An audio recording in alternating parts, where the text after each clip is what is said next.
National College of Business with an associate degree in business administration. The following year, she was hired as secretary/treasurer of the West Indies Union Conference of Seventh-day Adventists, continuing in that position until 1977. In 1977, she was appointed executive secretary, a position she held until her retirement in 1990. Maxine married Lee Goulburn in the early 1970s, and they adopted a daughter, Latanya. The Cayman Islands Conference has honored her memory with the building of the Maxine Goulburn Youth and Community Center in Newlands. The 17th Annual Bill Rudy Rotary Central Science Fair, Saturday, April 13th. At the Arc Camana Bay. Plan for it. Start your project now. Open to students across all schools in Little Cayman, Cayman Brac, and Grand Cayman. Homeschool students are welcome. Register now. Today, tonight, online, rotarysciencefair.ky. The Rotary Central Science Fair, just around the corner. Saturday, April 13th. Rotary Central, creating hope in the world. Radio Cayman's Historical Vignettes was brought to you by Rotary Central. For more than 110 years, Rotary members have used their passion, energy, and intelligence to take action on sustainable projects.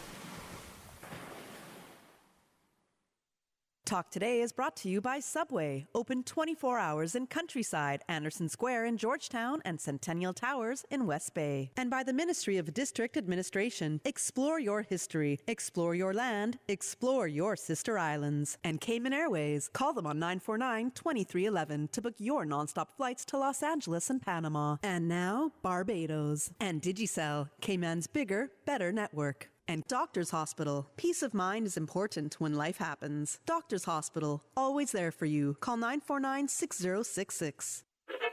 But I do have some questions. There are more questions than answers. Cayman Islands' foremost listeners participation program. Talk Today. What is on your mind, Cayman? If you are ready to talk, we are ready to listen. Here's your host, Sterling Dwayne Ebanks. Welcome. Thank you very much for joining us. It's another terrific Tuesday's edition of Talk Today as we invite you, because we're going to be talking about that thing that we all like. Yep, fishing. I know what you're thinking, fishing. And it's going to be all about fishing for the next half an hour or so with Miss Delmira Borden, 1 to 1:30. That was the open line, and then 1:30 with our friends from HSA. We'll talk about World Kidney Day. So stay tuned for Talk Today.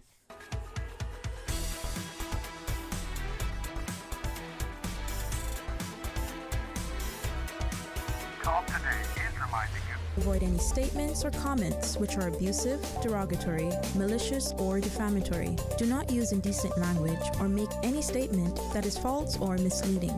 Call 1-800-534-8255, 949-6990, 949-8037, or WhatsApp us on 925-3261. Email Talk Today at candw.ky. Let your voice be heard. And now, back to Sterling Dwayne Ebanks. Radio Cayman Talk Today. Hey, welcome back, and thanks for joining us. And if I might, if she would allow me, Miss Delmira Borden, you just said something that unfortunately sometimes we all don't appreciate, but I think you, thankfully, and hopeful and prayerful, there are more of us, but not enough of us who do so publicly. We back a lot of water for ourselves and for others. Unfortunately, there are too many of us to back a lot of news.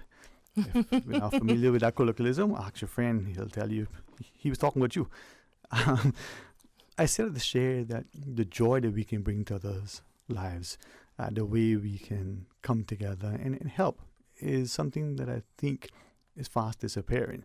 I say consciously the word fishing. I'll spell it hopefully correctly, and I can probably say it also correctly.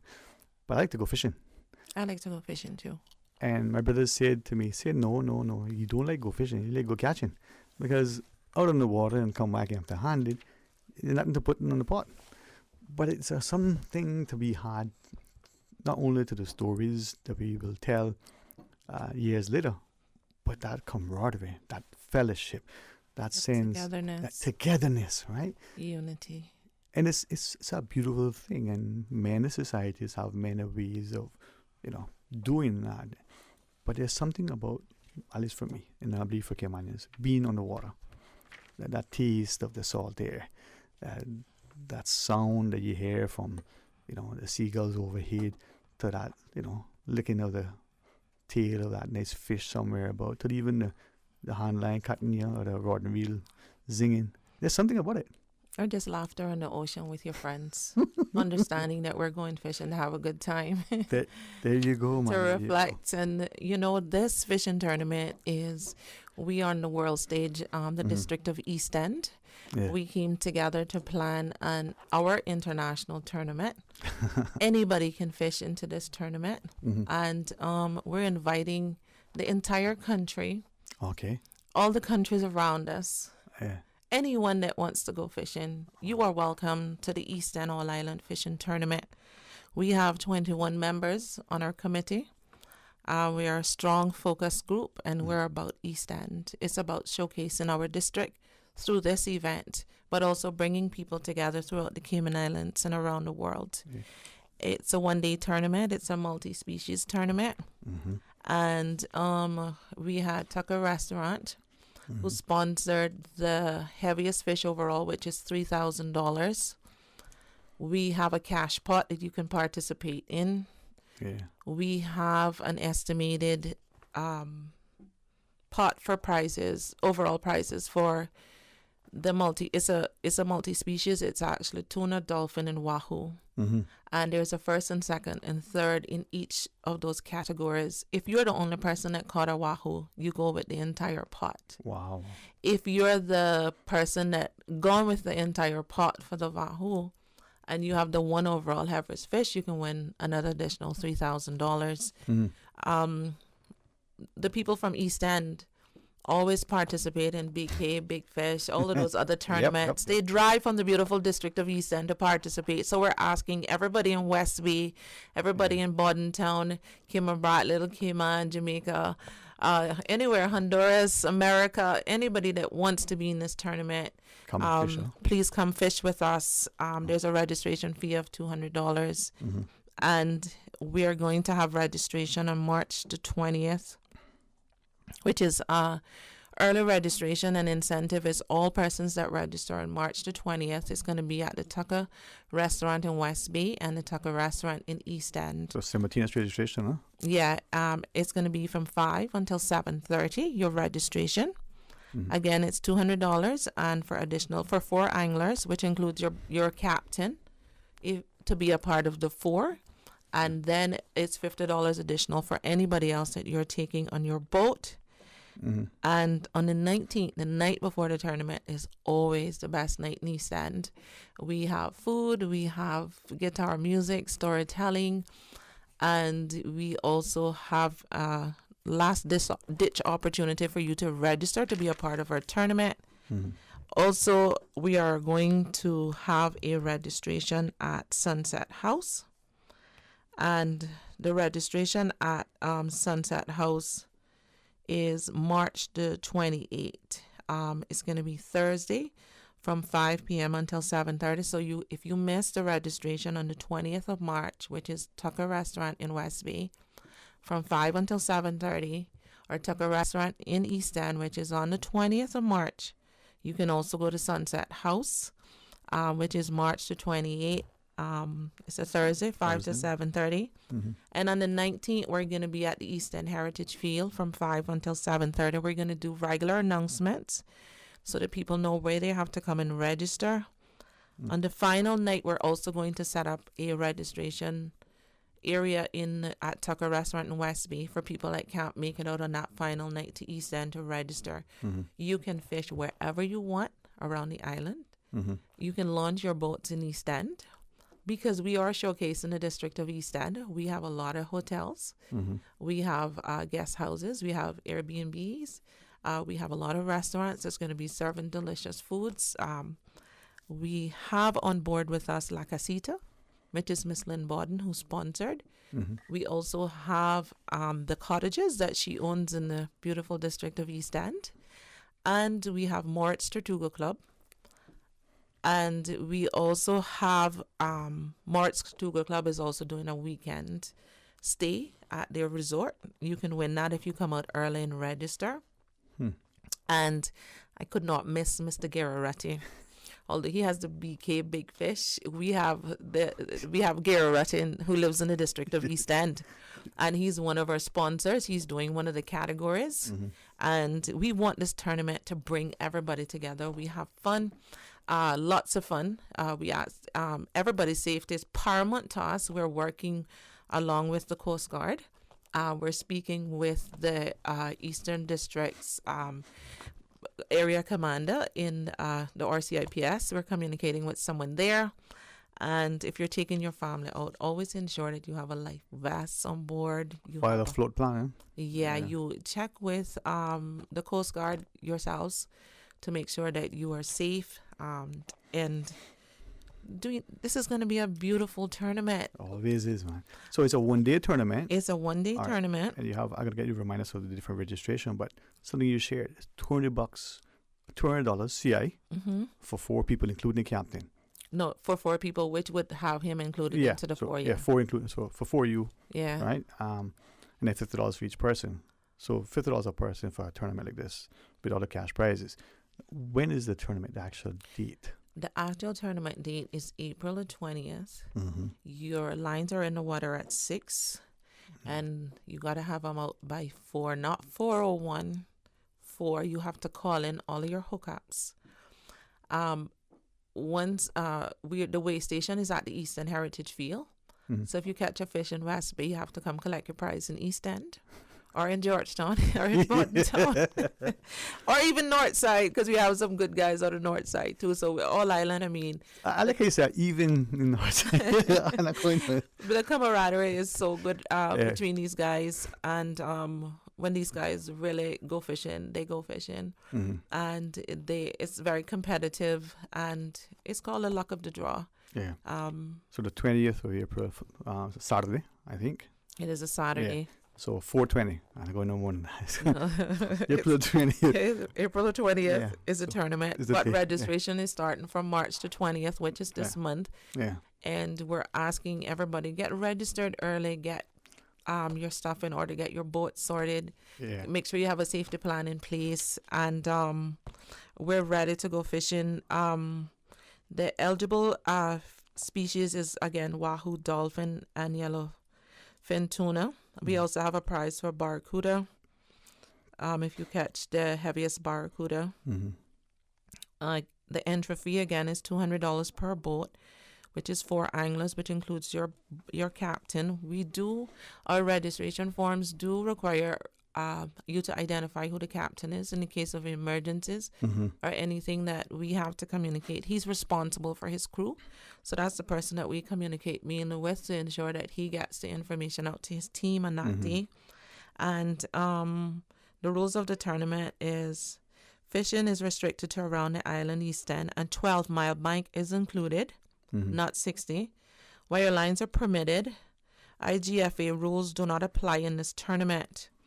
All fish that qualify for the weigh station shall be called into the tournament control on Channel 28 and reported to the tournament control by phone.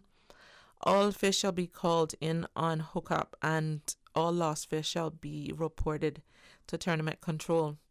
Again, all fish must be fought from a stand-up position with a fighting belt on or in a fighting chair. Okay. No fish may be fought from the gunnel. Oh, okay.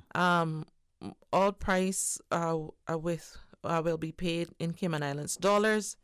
There is no limit to rods, which can be fished by each angler or from each boat. And I have to mention our committee members, Roger Watler. We have the Angling Club on board with us. Josh Ebanks was on the phone with us last night, and I have to commend Franklin Thompson, who is also the president of the Angling Club. They are supporting and endorsing East and All Island Fishing Tournament. They're on board with us to assist us. We are on the world stage. We are a district that stepped up to say we are here, we are capable and competent. We are showcasing our district. We have all of the cash prizes. I'm ready to go. We just need you guys to register, come on board with us.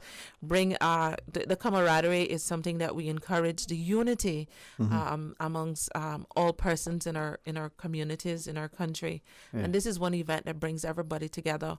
But on this specific day, we're asking you to come out in East End and enjoy the restaurants. That's right, man. Bring your beach chair, wait for the weigh-in. East End is the place to be. And as we go into the break, I like the fact that you say it's an international tournament, right? And as an international tournament, I mean, you're loving the international districts of West Bay and Georgetown.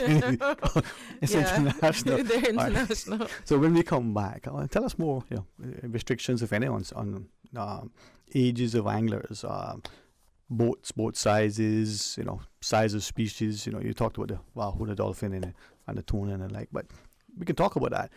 And even though it's just a month off, we get registered. We can start the banter. We can have fun on that Saturday, the 20th of April, as people fish. But we talk about it when we come back. Yes, we will. All right, Miss Elmira Borden. I think she might be the angler to beat. You never know. I have my crew.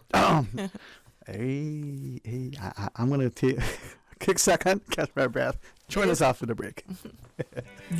As a little girl, I dreamt of traveling to faraway places and foreign lands. I tell you what though, no more dreaming. I'm going flying with Cayman Airways. How blessed are we in the Cayman Islands to have a very own national airline? Girl, you can fly to so many international destinations without the hassle of connecting flights. On top of Jamaica, Cuba, and Honduras, you got non-stop flights from Cayman to New York, Miami, Tampa, and even Denver, Los Angeles, Panama, and child, they now have Barbados. Going to be a little cafe con leche and Hollywood Squares for this old gal. Make your travel dreams come true with Cayman Airways, offering non-stop flights for non-stop adventures in Panama, LA, and many more places in between. For details and to book, call 949-2311, contact a travel agent, or visit CaymanAirways.com.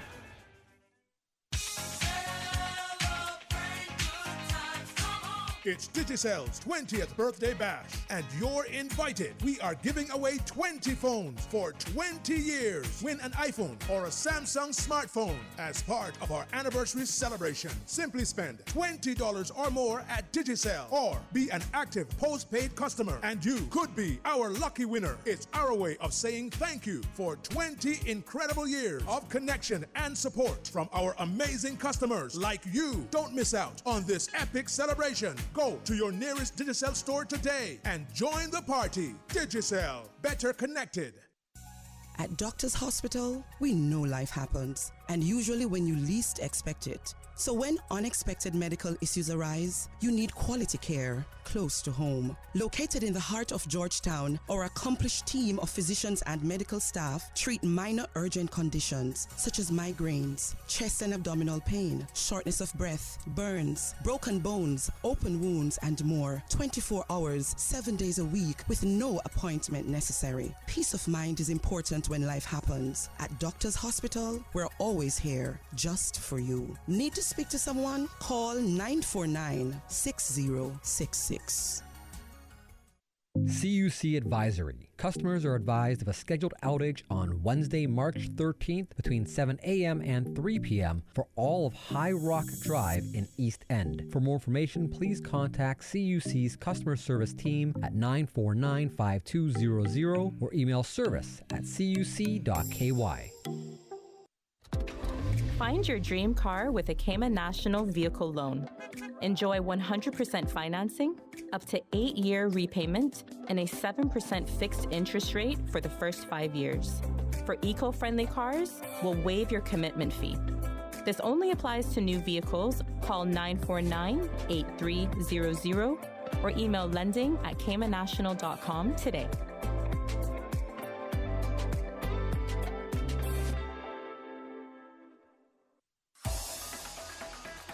Radio Cayman's Talk Today.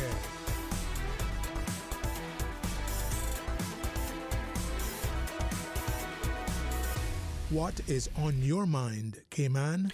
Hey, welcome back, and thanks to good citizens like Miss Delmira Borden, who joins us today, and we're talking about the East End Community Association All Island Fishing Tournament that is coming up on the 4:20, not 4:20 p.m., but April 20th.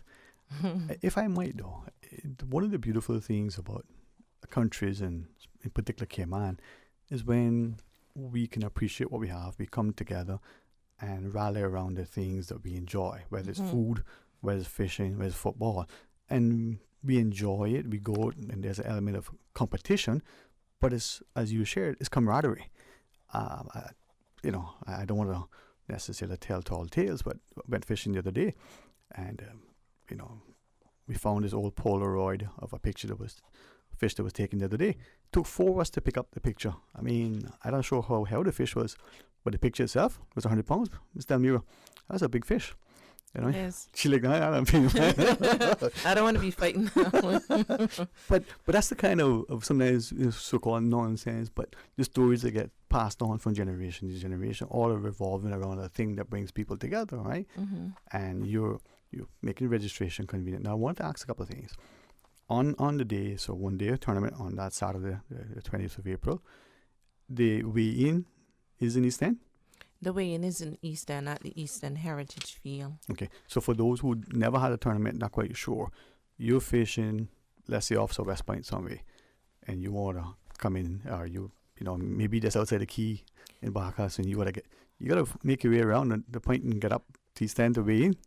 Yeah, or you can transport it. Because I think sometimes even with the guys fishing in the East End for the international tournaments, they don't all go in to that location. They'll transport the fish themselves. And we've had person to transport their catch. Okay. But I want to mention that the wahoo and the dolphin, there's a minimum weight of 15 pounds. And the yellowfin tuna is a minimum weight of 20 pounds. The barracuda's no minimum weight. But, there's a prize for the heaviest to do with the barracuda. Registration again is on March the 20th at the Tucker Restaurant in West Bay and in the district of East End. We're making it convenient for everybody that wants to participate to actually have locations, and we'll do reminders on the radio. On March the 28th, it's going to be at Sunset House, and it's going to, all of the times is from 5 to 7:30. And we also have on April the 19th, the night before the tournament, at the Eastern Heritage Field, which is next to the Texaco gas station in East End. It's right next to that gas station on the Heritage Field, 5 to 7:30. You can come there to register, or we will be the night before the tournament at Tucker Restaurant in the district of West Bay for all persons who wants to register. We will conveniently be there for your convenience, closer to home, to do your registration. Again, there's a cash pot. I want to mention most of our committee members. We have James Sharif. He's responsible for rules. We have Roger Watler. And we want to call in to Josh at this time. Is he standing by for us? He's standing by for us. All right. I'll give you his number now so we can get Josh from the Angling Club, because they are endorsing our tournament. And so Paul is ready to dial. Look at this. Look at that. He put on the gloves.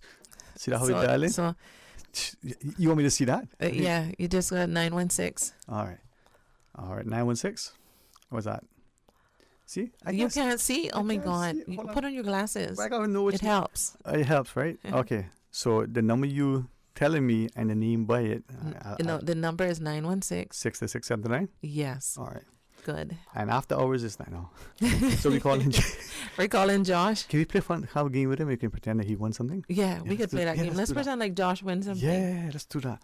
I mean, it's not April 1st, but it's never too late. It's right around the corner. Yeah, it's never too late to start having fun, right? But I want to mention Brevon Elliott, Roger Watler, Gary Whitaker, Sinclair and Ball, Marshall Watler, Rodney, Connolly, Dennis Conner, Curtis Richards, Ronnie Rankin, Edwin Fisher, Nikita Rodriguez, Owen Rankin, Sasha Rankin, Doris Dixon.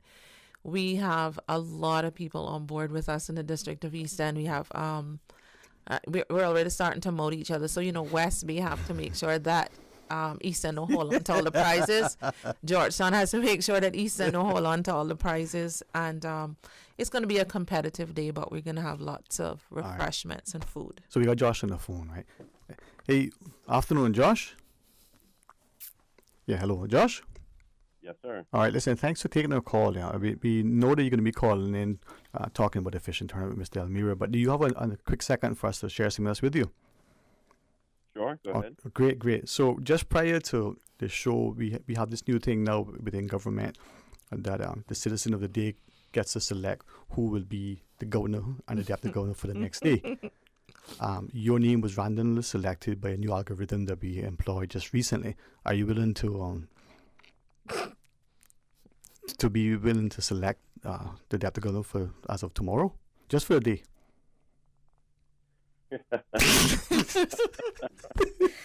Sorry, I can't believe I actually held my laughter for that long. How are you, man? Yeah, you did well. I did. Yeah, but you wait till I come to the studio. No, I'm gonna say, really? That's the joke you could play today?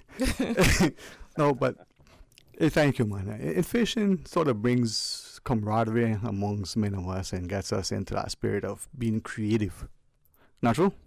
Definitely. All right, man. Well, thanks for joining, Delmira. Thanks to you and all the guys who are putting together, what promises to be another wonderful, even if it's a one-day tournament, we got a month-long celebration and preparation. All right? What do you want to share with us? And certainly actually invite Ms. Delmira to guide us as we talk more about it. She gave us the deregistration dates, the minimum weight limits on some of the fish, with the tuna having, the 20-pound versus the 15 each for the wahoo and dolphin. But talk to us about fishing, Josh. Well, first, Dwayne, and thank you. We want to say that any fishing tournament or any fishing activity is always a great event. It brings out friends, it brings out younger kids, it brings out those that like competition, and it brings out those that just like to get out on the water or do something different, away from the hustle and bustle. Yeah. It's something that the angling club strives every year. We try to promote sport fishing in the Cayman Islands. We try to do that locally, internationally, because it's a great environment to get away from the daily work environment. The Eastern All Island Tournament, we definitely support it. I think their second year, and we're happy to see that they've opened up the tournament to all competitors on the island. Sorry to cut you. Delmira was stressing this an international tournament, so if you're West Bay or Georgetown or back, you can participate because it's international. and you get to attract people from different areas of the island too. And you'll be surprised how many people do not go to other districts because they don't have to. So when, give them different reasons so that way to your district, in the limelight in front of others. And then from the angling club perspective, conservation is always a big thing. So just looking at the rules, seeing that they have the minimum rate requirement, it's a good way for preservation of the species. We're not encouraging everybody to go out there and kill everything they catch, right? We want to be mindful. Yeah. If it's so big enough to make the weight, we want to release it and throw it back, and hopefully in a few months' time, it's something that we can then consider. Right. But it helps, even for the younger kids, teach them preservation as well. Yeah. We have to be conservative, and we have to think of the longevity of the sport fishing industry. And something that you share too, that many of us who fish, or like me, have the benefit of fishing vicariously through my brothers. They go out and if they catch, then they come back, I can enjoy. But people say fish swim, but there are those of us who will only fish at certain parts of the island because that's our preferred spot, or that's the spot that is most accessible because we live nearby. I think what you're sharing, it gives us a chance not only to come into the district, but it gives us to appreciate, the beauty of the country, including all three islands. Right, Ms. Delmira? Yes, we're happy to have the Angling Club on board with us, Josh and Mr. Thompson, Franklin Thompson. We truly appreciate their endorsement and their support during this tournament. They're going to assist us in areas that we need some assistance, and we are grateful for their endorsement. I also wanted to mention Daryl Bodden, who is also a member of our committee, and Andrel Harris from the Cayman Campus. He is our marketing manager, and we have some young persons on board with us who will be assisting us through this tournament. We have Davis Scott and we have Wendell Scott, who is also a committee member and participating with us. So we're asking you, tell your friends, let us have a good tournament, win the prizes at the weigh-in. We're going to have all of the persons that register. We're going to have a food section for them and drinks when they come in to be relaxed and pampered and awaiting the results. So it's not like going from a fishing day to a spa day, but yeah. Let me just ask first to you, Ms. Delmina, and Josh can probably get us. Josh referenced, releasing fish. We know many times we catch, and once it meets the minimum weight, we take it to the weigh station. Is there any particular category for and points for the most fish release, for instance? No, we didn't consider a prize for that, but I think our pride, our national pride as a people in these islands who wants to preservation, conservation, our acts are never gone unnoticed. If we don't reap it, our children and generations to come will reap it. Which is what Josh was sharing, right? That's what Josh was sharing, and he is so right that we are on board with conservation. Yeah. So Josh, as we take the break, anything you want to share as we go into the break? No, we just want to, again, extend our support as the Angling Club. They have our full support. We'll be promoting the tournament within our membership group as well. We have great outreach with that. Our social club pages, even that reaches internationally into the U.S., into all of the followers that we have from around the world. Okay. So their tournament will not just be exposed locally, but they will get that international exposure as well. Okay, perfect. Because the question we want to ask now and ask for it to be answered, or maybe come back from this break, given what Josh just shared, we know many people consciously, and some maybe through this now will be sort of inclined to travel for the tournament. The local charter boat operators, if a group or an individual comes down for the tournament, can they charter that boat? They can charter a boat. Yeah. If the guys are doing charters and they want to promote it, while they're out doing charters, if somebody wants to charter them to fish in the tournament, they can. Right, okay. Let's pause and take a break. Come back, Miss Delmira, and on the line is Josh. Josh is going to select the next deputy gunner for the day. and he or she will sit over the tournament as the tournament master on that day. Josh is sitting over it, so he is. So by default, Josh is the DG for the day on the 20th. Stay tuned, join us after this break.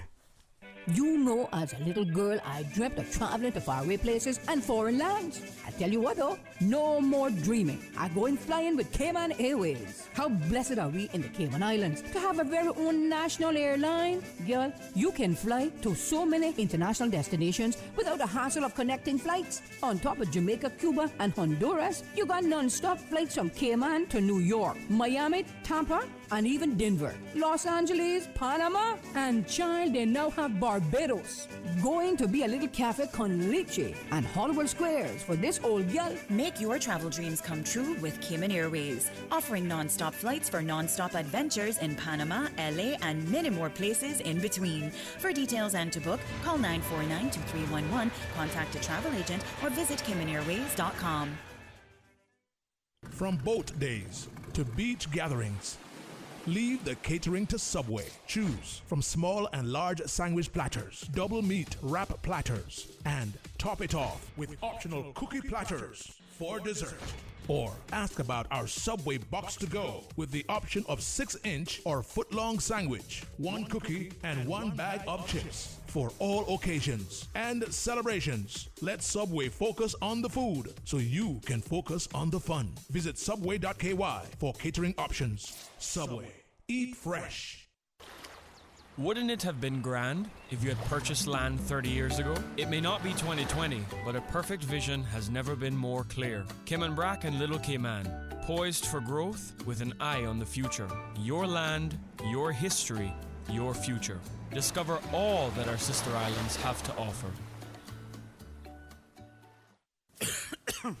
You don't sound too good there, Bobo. Yeah, you know how it is. With the kids back in school, every other week they coming out with something, and then I catch it. Sound like it catch you, but for real, brother, flu season is here, and COVID is still around.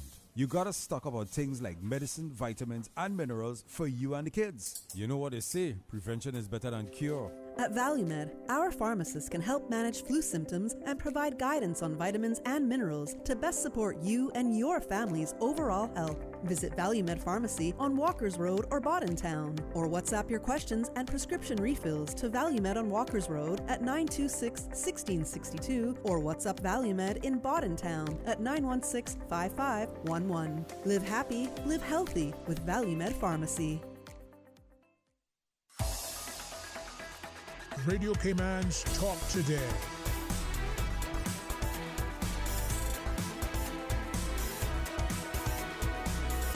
What is on your mind, Cayman? Hey, welcome back, and thanks for joining us, and thanks to Ms. Delmira Boyd, and thanks to Josh for allowing us to call in and for joining. We know you have a pressing day, but like many of us, the opportunity to just go to the water and do a little fishing, to share that. Josh, I think you will emphasize two things. One, not just the camaraderie and importance, but the preservation of our species for future generations, the conservative approach relative to not just catch and release, but looking at minimum sizes. And thank you for letting me joke and jest, man. You also epitomize the importance of us as a people having a great sense of humor, and me working and attempting to be almost like a stand-up comic, even though I'm sitting down. So, hey, thank you, man. Yeah, man, thank you for having me. I know Ms. Delmira was like, boy, be careful in the civil servants. We have a deputy governor. No, man. But, Ms. Delmira, I was going to ask Josh if it's okay. Josh, with respect to, the idea of you through the Angling Club and its association, its members promoting that, we see an element to sports tourism. We also see the attractiveness of the destination for fishing, and for people who may not realize it, fishing for some people is very, they take it very seriously, and they come and they enjoy and they spend a fair bit of time. You're correct. We want to encourage all the hotels, all the Airbnbs to promote this tournament, because on April the 20th, if you have a guest staying with you, let them know that they can charter a boat. It generates business for those guys, and it's a win-win situation. They can also be the winner for the heaviest fish or in either of the categories. And the Angling Club, Josh is doing an excellent job. I mean, it's phenomenal that they have come on board to promote this on their site with their members and throughout the world. And it says a lot for the Angling Club that we can come together, and all of our initiatives is also working hand in hand, sink and sink, to come together and unite as a country and promote all of the beautiful people of our islands through activities and events, and our tourism products and the things that our restaurants, our Airbnbs, our hotels. There's so much that we are promoting in just this one event. Yeah, and it brings attention to the entire country with focus on these things. Hey, Josh, through you, if I might ask, the people who fish, and I say they're serious about fishing, even the tall tales that they tell, but their approach is always one of healthy respect for the safety at sea, but for the fishing endeavor itself. With Angling Club's support and endorsement, for the listening public, how do you share with them how important that is, not just with respect to the approach to fishing and the conservation, but how it lends itself to a greater sense of promotion and attractiveness for the destination? You target, or I wouldn't say target, but you get support many different aspects of the community through fishing. There's a lot, every fishing trip, you got to take water, you got to take food, grocery stores benefit, you need fuel, gas station, you need bait, your local fishing stores benefit. There's a wide group of areas in the community that all take part to make a fishing trip happen, and through that one fishing trip, times and not by however many anglers or however many teams, you start to see how that trickles down into the wider community in terms of it being a full community event where a lot of people, more than just the team that goes out and catches a big fish and catches the first or second prize, how many other people around that benefit from fishing in the community as well. Yeah. And as I listen, I'm inclined to consider the economic impact, both from the financial injection for that one day, the amount of people, as you share, who are preparing through bait, ice, and whatever the provisions, to the purchase of fuel and whatever else, just to put that team on board as a splash. But then there's a social impact that is very positive. You get people interacting, networking, connecting, for some meeting for the first time. Correct, and that's where you start to build. You build relationships. You get those that haven't fished before. Mm-hmm. Mr. Miro's point, through guests visiting, through hotels, or just vacationers.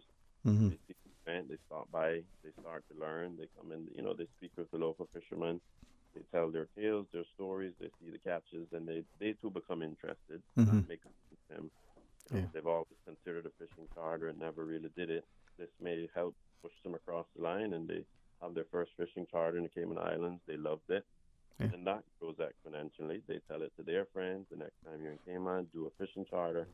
So you just get a wide exponential spread of promotion in the fishing community. Yeah. It puts Cayman on the map and so forth. And I think, for people who don't, they may look at fishing and they mightn't see that that's a significant investment. Where Ms. Delmere, not just of money, the boat, the maintenance, the fuel, the bait and supplies, but time. And that's something that, we need to appreciate. People can choose to come here. People can choose that are here to fish or to do something else. So to you and the East End Community Association, this All Island Fishing Tournament is international. So you include West Bay, country of West Bay, country of Georgetown. Well, we are competing with the East End is trying to retain their titles. But I know it's going to be very competitive. So we're encouraging everybody to come on board. The winners are the winners. We are going to have a call-in with Radio Cayman on that day, because our last tournament we did a call-in to update on the progress. We are going to announce who is the first person to register with us. We're going to call Dwayne back and let him give a shout-out to the first person that registered in this tournament with us for April the 20th. And the Angling Club is going to have all the information on their site for contact information and also dates of registration. So we'll have all the dates. When we did the Stanford Rankin Memorial Fishing Tournament, we had people calling us from West Bay because that tournament is exclusive, and that tournament is only for persons from East End. Yeah. But I knew that we had to come on the international stage, and I can say that there's a lot of people in East End that's doing good work to showcase their community and their people and the businesses and our community in itself. And we're encouraging parents, take your kids out. We don't have, you said something about age limit. It's up to you to take your family out. It's up to you to keep them safe. It's a tournament that you're participating in at your own risk, but we are not leaving it just to you. We are sending out that information to say, speak to the Angling Club if you have any questions on safety. Speak to the Coast Guard. Contact the fishermen around you. And a lot of them have radios. They have satellite radios. They have their phone. You put it in a Ziploc bag. You must have life vests. If you have somebody on board that, has first aid, that's good. In the event that something's happened, we will also provide some of that information on registration. But we're asking everybody in the Cayman Islands, let's come together. Let us not only be competitive, but also be united in a fun way. Indeed. Well, Josh, thank you for joining us. Any closing thoughts to you, my friend? Just, again, we're happy to hear or to be aware of the tournament that's upcoming. We would like to see as many participants as possible. Again, to Mr. Miro's point, it's one thing that we always try to promote the most is make it a family affair. Bring your kids, bring your loved ones, go out and have a good time. Fishing, yes, may be competitive, but it doesn't always have to be. It could be a good day on the water, and that's what helps bring us together as people. It helps unite the country, and that's one of our biggest factors that we like to support. So we look forward to seeing everyone out there. We will be on board. We'll be there to support. We'll be out there fishing as well. So looking forward to the good competition. As you know, there are some anglers out there that take it very seriously. So you're going to get the best of the best, because everyone likes to clean our titles. So there you go, man. That's what we look forward to. All right. Thank you guys for having me. Thank you guys for considering the Angling Club. And we look forward to a great tournament. Well, thank you for taking time to share with us, not just, a little bit of levity, but you actually bring a great deal of learning. So thanks for endorsing it. Have a wonderful rest of the week, and talk to you hopefully very soon. Thank you also. All right. Great day. Well, Ms. Delmire, we want to invite you or any of the members to come back on in person or on the phone over the next couple of weeks. We're going to come back to promote again. Yeah, to share it, and hopefully by then we'll have some more information relative to the teams that are registered and the numbers and whichever, maybe other sponsors that want to come on board. Yeah, we have some more sponsors that are outstanding, and they are coming on board. So by the next radio show, we'll be able to mention them. And again, Moritz Tortuga Club, La Casita, The Cottages, Tucker Restaurant, Mr. Gararatti. We also want to mention thanks to Sunset House for allowing us to register with them. And we want to say thank you to all of our committee members, to the Angling Club, who is promoting our tournament on their site, and to the people of the Cayman Islands, across the world, across the ocean. Please join us. Please register into this tournament, and let's have a good time. Indeed. Well, April 20th is not that far away, so get registered now. Thank you again, Ms. Delmire. And if you're fishing, I feel bad for the other guys because why? I actually have a women's team on board with me. We're all kitted. We have our outfits that we're going to be wearing. And we're going to either be in the seat. Remember, whoever hooks up, you have to bring the fish on board. You have to fight it and bring it on board. Yeah. You got it, little things like that you only realize at the end of the day what happened. But if you decide to put that rod in your hand, be prepared to bring it to the you're going to have to fight it till the end for it to count. Thanks very much, right? Fishing? Fishing. We love it. We love it. East End's on the world stage, showcasing our district, our people. People like you, and I love this country, and I love the fact that we have many good people who continue to show us what is truly beautiful about us. So talk to you very soon. Okay. I'm going to pause and take a break. After the news, join us. Open line until 1:30, and then 1:30 we get a chance to partner with HSA and talk about World Kitten Day. So stay tuned for Talk Today. We are Radio Cayman, covering Cayman Brac, Little Cayman, and Grand Cayman. 1 in a million. From Radio Cayman's newsroom, this is Headlines. Local, regional, international news. With your latest headlines, I'm Felicia Rankin-Solins. Parental leave is increased for civil servants. Maternity leave from 90 to 110 working days, with a paid portion increasing from 30 to 60 days, and paternity leave from 2 working weeks to 20 working days, and paid leave from 1 week normal pay to 10 days normal pay. In international news, Haiti's Prime Minister Ariel Henry has agreed to resign following weeks of mounting pressure and increasing violence in the impoverished country. It comes after regional leaders met in Jamaica on Monday to discuss a political transition in Haiti. Mr. Henry is currently stranded in Puerto Rico after being prevented by armed gangs from returning home.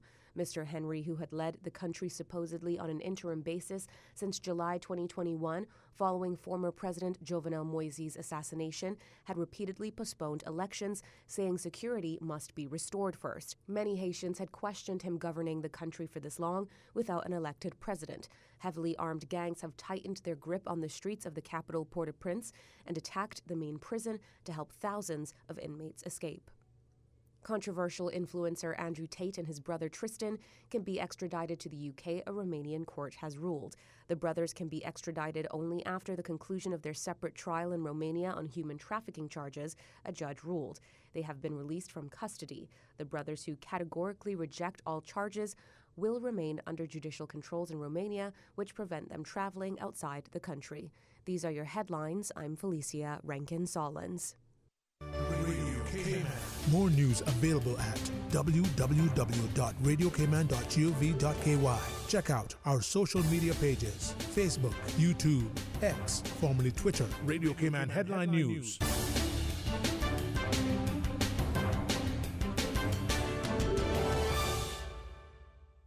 HSA's Urgent Care Clinic is now open 7 days per week to serve you better. Visit our dedicated team at Urgent Care Monday to Friday, 8 a.m. to 8 p.m. and weekends and public holidays, 11 a.m. to 8 p.m. No appointment necessary. If you are experiencing non-life-threatening symptoms and conditions such as the cold and flu, sprains and cuts, earaches, nausea and vomiting, visit Urgent Care's walk-in clinic at the main entrance of the Georgetown Hospital, now open every day. At HSA, we are committed to caring for you. Radio Cayman is pleased to feature this special Sister Islands historical vignette brought to you by the Ministry of District Administration and Lands. Explore your history, explore your land, explore your Sister Islands. Geraldine Melba Grant, Certificate of Honor, 1912 to 2004. Nurse Grant performed dedicated service to the people of the Cayman Islands for 40 years. She was often away from home for days at a time, caring for her patients. She has received awards from the West Bay and Georgetown Seventh-day Adventist Churches, 50s Club Cayman Islands, and Commonwealth Parliamentary Association, as well as the Certificate and Badge of Honor. Nurse Grant never let a patient's lack of money impair the quality of medical attention given, even though she and her own family made many sacrifices as a result. She was the sole provider for her family of 4 children, and she physically helped her uncle build their family home. When she wasn't nursing, she worked long hours plaiting thatch rope, which she sold to earn extra income. She delivered 200 babies, more than half of whose parents could not pay her for her services. She successfully nursed 7 people with typhoid fever, at least 4 of them unable to pay. She is a prime example of selfless, honest, and hardworking Caymanian whose name appears on the Wall of Honor. Radio Cayman is pleased to feature this special Sister Islands historical vignette brought to you by the Ministry of District Administration and Lands. Explore your history, explore your land, explore your Sister Islands. Explore your history, explore your land, explore your Sister Islands, the ultimate staycation experience. Your culture, your freedom, the land that time forgot isn't gone. It's your Sister Islands. Discover all that our Sister Islands have to offer. Radio Cayman's Talk Today.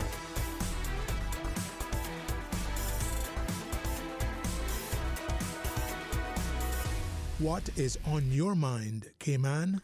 Hey, welcome back and thanks for joining us. And as we reference, 130 in partnership with the Health Services Authority, Dr. Nelson and, as they would write, et al.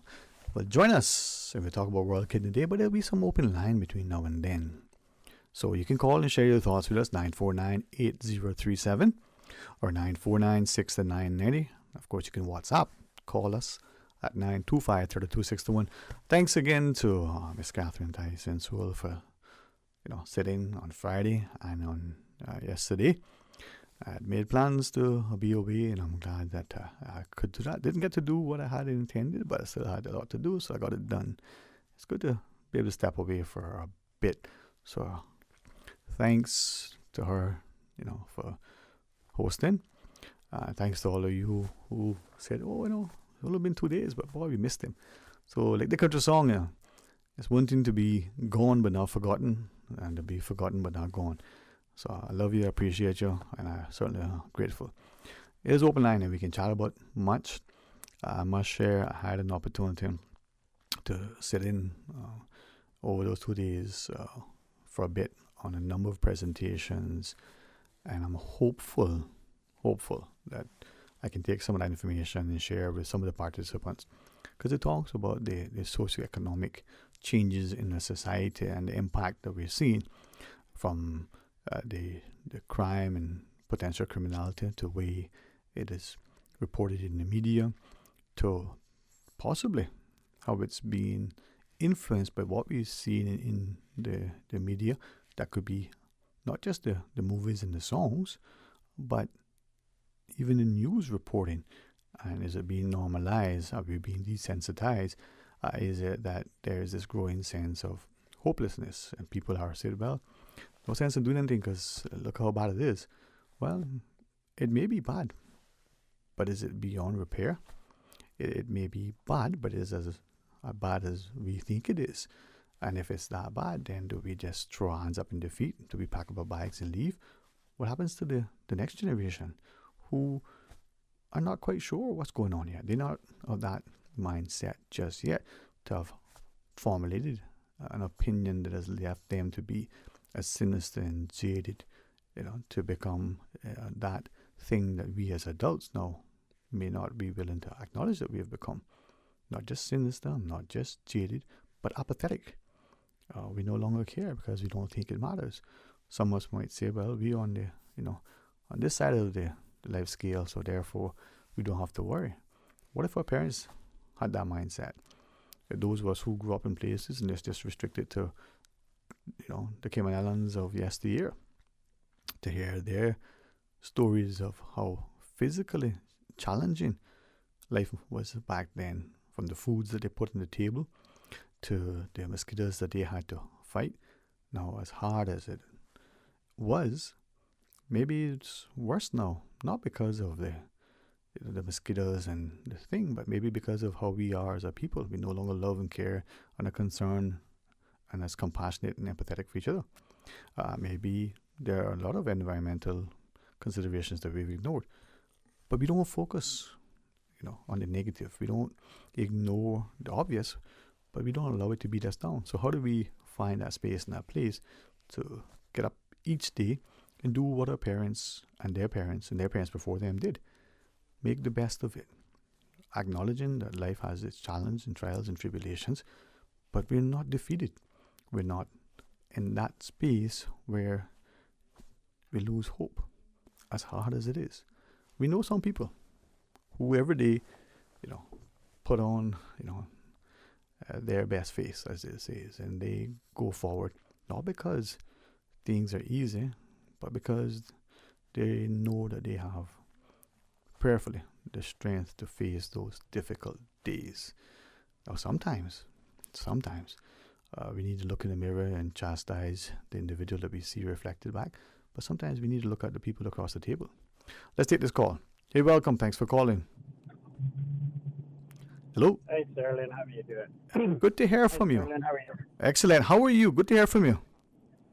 Oh, enjoying this nice, hot, dry weather. Ah. And looking at the grass and everything else, how dry it is. And Yep.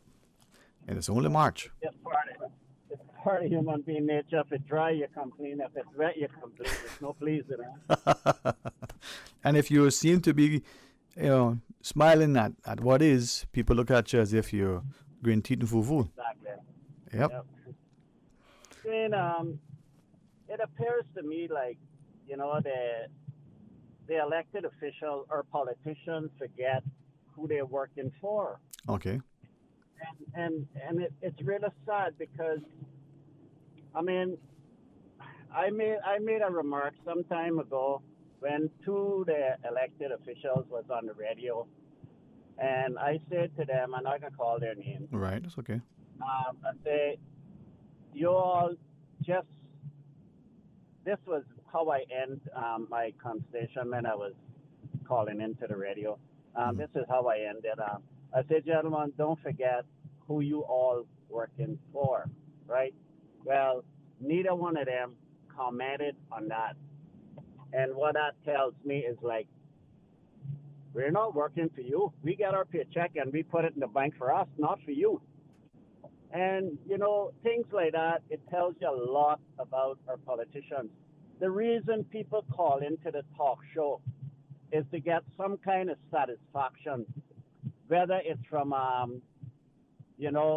comments that, the other parties can make or whatever the case may be, right? But a lot of times that didn't happen because when Mr. Hugh was on a few weeks ago with OC, that I made this complaint about Borden Road, all I wanted Mr. Hugh to do was assure me that, he was going to look into that and see what could be done. But, nothing like that ever came to voice. I never heard anything like that. And they were on recently again, and nothing was said regarding, what we as the public has issues with in this country, right? This cannot continue on, Dwayne. We need more accountability.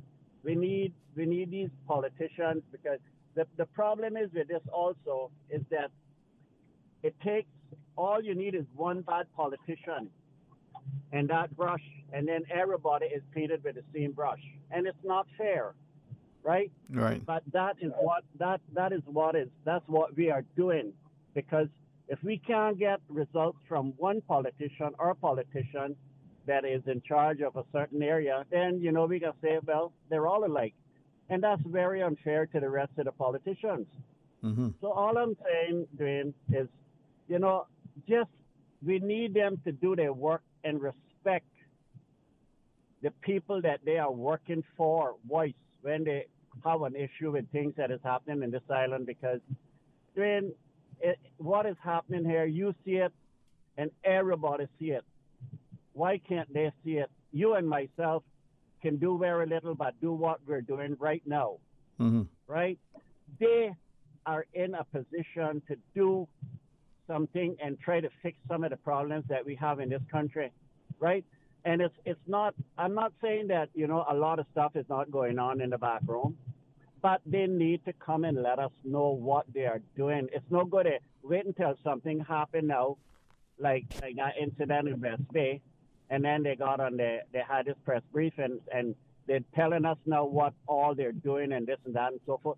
Why you didn't let us know all of this before? Why you wait till something like this drastic happen before you try to make us aware? Is that just what you figure the fools want to hear?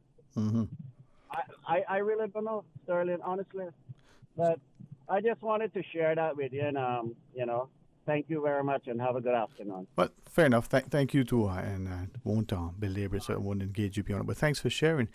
If I might, though, as the caller was sharing, there was a message from someone, and let me go back at it. They said one thing, and then they decided, as them listening to the caller, to share something else. So let me see how I can read this without it being out of context necessarily or misconstrued by some. This individual is saying perhaps the politicians aren't forgetting who they're working for. Perhaps they're accountable to the people who fund their campaigns and who call the shots. Let's take this call. Hey, welcome back. Thanks for calling. Good afternoon, Dwayne, and your listeners. And to you. How are you? Fine, thanks. You just turned to me when you made a very pertinent comment. I was trying to hear what else you were going to say, because you said that maybe they are not accountable to the people, but they are accountable to the people who sponsor their campaign. Yeah. I want to follow up on that issue, mm-hmm. as well as what the last caller talked about. Now, let me. The purpose I'm making this call is really to say that there is need mm-hmm.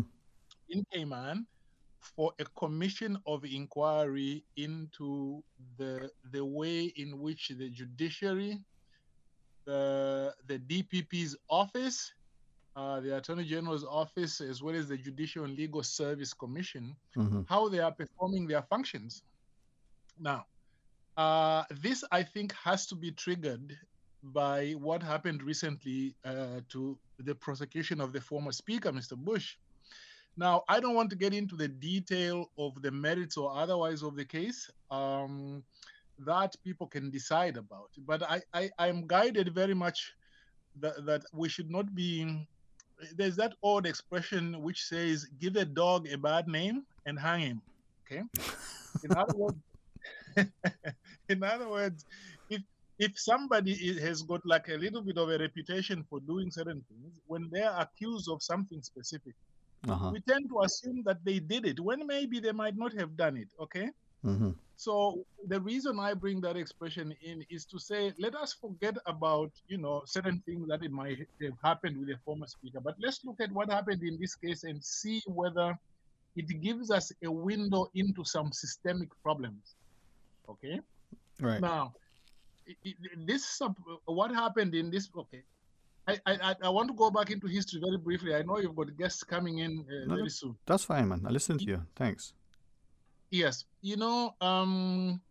Way back, Mr. Bush was charged for misuse of a government credit card. What they alleged was misuse of a government credit card. And they made an allegation essentially that it involved misuse of funds. As it happened, actually no government money was spent. He was prosecuted. He was not just acquitted, but his innocence was proven. You know, there are two different things. Just being acquitted means they did not prove the charge. But in his case, it was proven that he had not misused government money. And then what happened in that case was that the governor, I can say this because it was said, it was in the public media and came out in court. The former governor, who was in charge at the time, it came out in court that he had written an email to some people to say that when Mr. Bush is arrested, then we can crack open a bottle of Chablis. Okay? In other words, from the very beginning, they targeted him for political reasons, and in that particular case, more than that, he didn't commit any offense, as it was later on proven. Okay, now in the latest case, what has come out is clearly that the DPP's office, the same prosecuting authorities who worked with the governor in the last case, I mean, some of the personnel might have changed, but it is showing that the prosecuting authorities sometimes are not doing the right thing. In this particular case, they suppressed evidence. Okay. One of the most fundamental things when I used to be a prosecutor, which I was told from the beginning, you disclose the evidence you have to the other side, whether it is in your favor or against you or in favor of the accused or not, you are supposed to disclose it. And one of the biggest mistakes you can make is to refuse to suppress it, to disclose that evidence. And this is what happened in this case. And this is not only in the case of Mr. Bush. There are a lot of other cases where things have been suppressed. I mean, I can talk about my own case, you know, where practically 13 emails were suppressed and nobody has ever read those emails. There are about 3 or 4 judgments on my case, but in none of those judgments is there a quotation of the emails which formed the center of my case. That's why I say that the Commission of Inquiry is not just to the DPP's office. It is also should go also to the judiciary. And then look at some of the things that they have done, right? You remember there was the young lady in the DPP's office, happens to be somebody I know, full disclosure. I knew her a little bit because when I was in the portfolio of legal affairs, she was working as a paralegal. I won't call her name, although it was in the paper, because I'm quite sure she wants to move on from this. Right. But I think the issue really is, if you could prosecute somebody like that on a flimsy charge, which was that, well, she withheld a file in which her son was being charged for marijuana possession, to me, that's a very ridiculous charge. She could have been disciplined if necessary. But more importantly, she had made full disclosure in that case to the Crown Counsel concerned to say, look, as a mother, this is my son, please just warn him, don't prosecute him. So she made full disclosure. Why didn't they then prosecute also the Crown Counsel? Because the Crown Counsel would have been part of that. But I think that they picked the low-hanging fruit, a Caymanian, a woman, they decided to prosecute. So all these things, Dwayne, have to be looked at. This is showing that there's a systemic problem. I can show you. Let me end on this other one, which was done by another news organization. A news organization was asking to say, hey, look, you guys, you are prosecuting a lot of local young people for gun possession. But here's a multimillionaire who was found with a gun at home. And here are the documents. And why didn't you prosecute this person? What did they do? Instead of answering that question, they decided to prosecute the owner of that media house to say that you have bullied somebody and so on and so forth. And it turned out she was even told, you bring down the story, you can't talk about that story. And yet the story was fully supported by documents. The person it was talking about was given a chance to respond to it. They refused to respond to it. And that person eventually was prosecuted and convicted for bullying somebody online. I've mixed up 2 stories there. No. I think You made your point, yeah. illustrated it. Yeah. Can I? So Sorry, go ahead, because I want to ask you just something that I want to share with you, and by so doing ask. But was there anything else? I don't mean to interrupt. Well, let me just leave it there. I always have stuff to say, but perfect. let me leave it there. Yeah. Thank you. Yeah. So while you were chatting, right, there was a small exchange with two listeners, yes. picking up, I think, from what the call was on prior, in that, yes. And I made quick notes. And I'm taking from both of the commentators. Right? One, is it that there is this fear to criticize the judiciary in particular, but public authority, not only from the perspective of what could be the repercussions, and secondly, is it that we as a people either A, do not know how to go about criticizing, or there's no machinery to criticize, to complain, to seek redress. Could that be part of the challenge? And you referenced the guns as an example, and one of the two listeners who messaged was using that as an example. Now, whether inspired by what you shared or they want to see in page as you. But to the first point, is that part of the challenge? We don't know how to do it. There is no system to properly complain, to criticize, to question a public authority, but in particular, the judiciary, whether that's the policing, the prison system, the actual adjudication. Yes, let me begin with the judiciary in particular, because this is an area which, in a sense, I can answer the general question through the judiciary. You see, with the judiciary, as you know, there's this thing that, there's independence of the judiciary. You should not interfere with the work of the judiciary. Now, that is correct, but we have to understand exactly what the scope of that limitation is. Yeah. Under the Constitution, what it says is that you cannot, for example, exercise your freedom of expression in a manner that undermines the independence and integrity of the judiciary. Mm-hmm. So it is not a prohibition against criticizing the judiciary. It is just that you should not do it in a way that undermines the integrity and the independence of the judiciary. Mm-hmm. And that's where we have gone wrong. And the judiciary sometimes they said, but you can't do this. You can't criticize us. This is a judicial function. That is a battle I fought quite a bit with the ombudsman, and I tried to make the distinction that one, they can be criticized for certain things they do. Once the matter is not under judicial consideration. Right. But even when it is under judicial consideration, again, you have to say whatever you say should not undermine or prejudice that case. For example, you can talk about the facts which came out in court. You can talk about the pros and cons of the case in a fair manner to say, the prosecution said this, the defense says this, and so on. It depends on what the jury is going to believe. So in other words, you can hold the judiciary accountable within those limits, and they should not be telling us that that we cannot criticize them at all. Right. But the other thing is, I think that in Cayman, Dwayne, people sometimes say, Caymanians are docile and so on. I don't believe that. I think the problem is that if you look at the population, the number of people who are ready to criticize are few. And those people who are experts, who are now the majority in the country, usually don't want to get involved in these matters. So it looks as if nobody's criticizing. But there's that small group which is there and they're trying to criticize. Mm-hmm. And you see, another thing that needs to be done, we need to look at how effective these institutions under the Constitution are.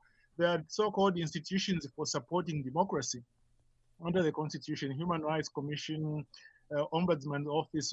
I have to single out the Ombudsman's Office. It has been very, very effective. Judicial and Legal Service Commission, as far as I'm concerned, has been just defending judges. Ask yourself, Dwayne, since 2009, when power was given to the Judicial and Legal Service Commission to discipline judges, do you know of a single judge in the last nearly 15 years who has been disciplined?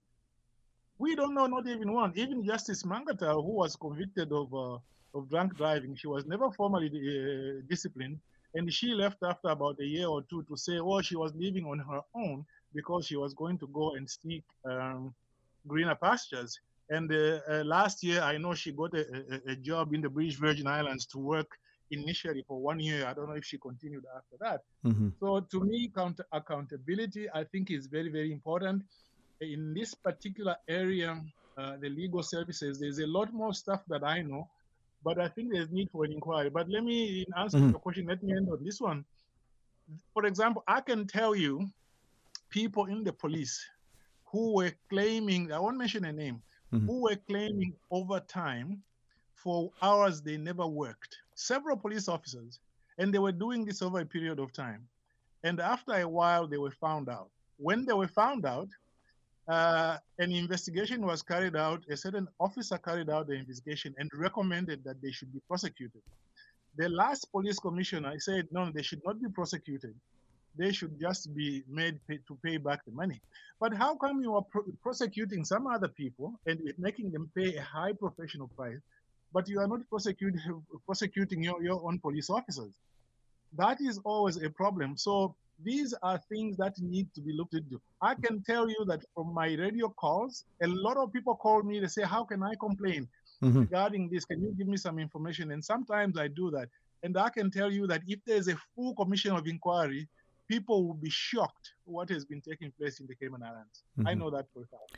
Well, I'm hoping that as we listen, we, the politician and the parent of that child, we, the police officer as well as the pastor, that we're listening with a desire to raise the standard of excellence and to ensure that the sense of equity and justice that is, the ethos of our society. And I don't think what you're sharing should be construed as malicious, nor inflammatory, nor even disrespectful. So thank you for, having that courage to publicly share some of the things you have. I'll talk to you very soon again, all right? Thank you, sir. All right, you're most welcome. Well, we're going to invite you to come back. We believe that the wealth of a nation rests in the health of its people. We understand sometimes how, we don't recognize the prevalence of certain ailments in our society and how through our actions we could be improving the quality of our lives. So when we come back, as we talk about diabetes and dialysis and World Kidney Day, please join us. Stay tuned for Talk Today.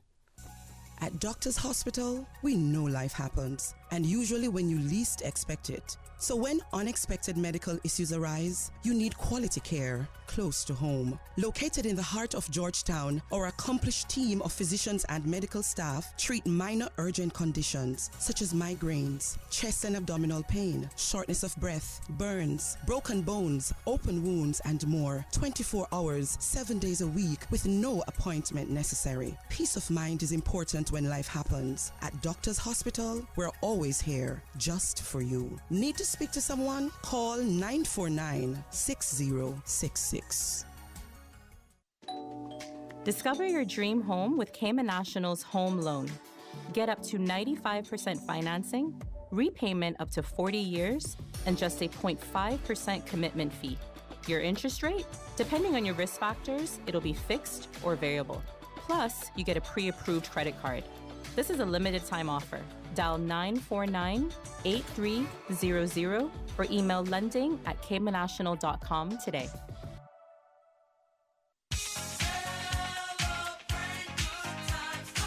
It's Digicell's 20th birthday bash, and you're invited. We are giving away 20 phones for 20 years. Win an iPhone or a Samsung smartphone as part of our anniversary celebration. Simply spend $20 or more at Digicell or be an active postpaid customer, and you could be our lucky winner. It's our way of saying thank you for 20 incredible years of connection and support from our amazing customers like you. Don't miss out on this epic celebration. Go to your nearest Digicell store today and join the party. Digicell, better connected.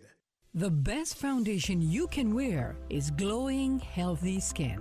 The offices of dermatologist Dr. Dwayne Porter specialize in enhancing your skin's well-being. Whether you're seeking advanced skincare, including any skin cancers, Botox, filler, cosmetic skin enhancements, or simply looking to reduce wrinkles, Dr. Porter offers a full-service dermatology and dermatological surgery practice. For more information, email drporterkman@gmail.com or call 946-9020. That is 946-9020.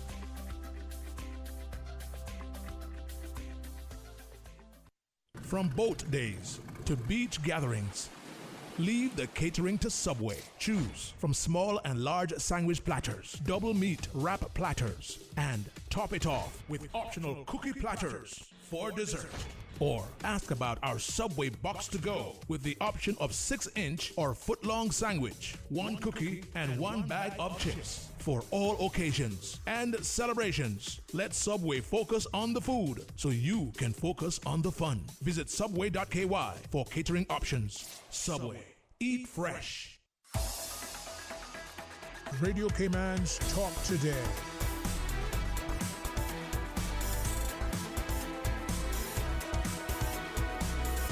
What is on your mind, Cayman? Hey, welcome back, and thanks so much for this opportunity. And again, thanks to Miss Catherine for filling in on Friday and again yesterday. Kind of brings me back more and more, increasingly every day, appreciative of life and health and good people in a great country, and to our partnership with the HSA for being able to have it. So, to Dr. Nelson, welcome, sir. How are you? I'm good. Thank you, Dwayne, for having us once again. All right. Well, it's our pleasure, because I think, I don't believe it's said in jest, it's certainly not said with no disrespect. With absolute love and honor that our health is our wealth, and there are things that we can. So as we talk about World Kidney Day, through you and Nurse Arlene, we get a chance to speak to dialysis and maybe that specialty of medicine that our parents, as we're listening, can share with our children, not only as the nephrologists, but also to the supporting cast to help. So I want to do many things, and with respect to both of you, to have one of our patients to share. So would that be fine? Yes. Yeah. And at the end of the show, we'll sing. And it's good. Welcome, Dr. Nelson. Talk to us and set the stage, not just about World Kidney Day, but how important the kidneys are and all those things. Yeah, the World Kidney Day was actually instituted in 2006, and it's an initiative between International Society of Nephrology and International Federation of Kidney Foundations.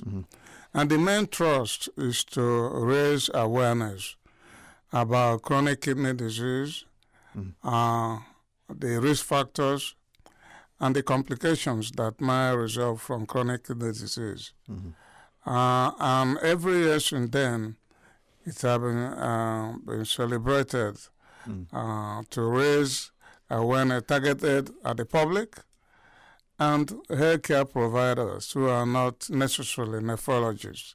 Okay. So that they can, because the healthcare providers, the GPs, are really the first line in the battle against chronic diseases, kidney diseases. As you know, diabetes, hypertension, obesity, these are the drivers of chronic kidney disease. And the GP deal with all this every day. So they need to be really be in line in terms of fighting this scourge. Right. Okay. And as I listen to you, I'm hoping that as a people we start to appreciate you shared. We'll go for a checkup to our GPs, right, our primary care physician. But then it might be helpful sometimes to, speak to other physicians in other specialties as a result of our activities or inactivity.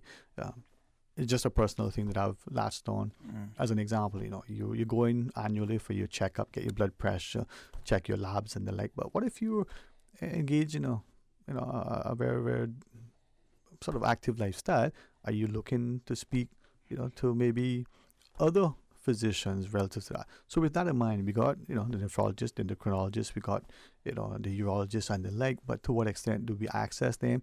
And is it only after we are concerned about something because something happened to us or something happened to someone near us? And how do we tie that in? But specifically, well, go ahead, Dr. Nelson. I think that's really the main reason of this World Kidney Day. Yeah. The main reason is actually to empower the patients so that they know what to ask their physicians in any encounter.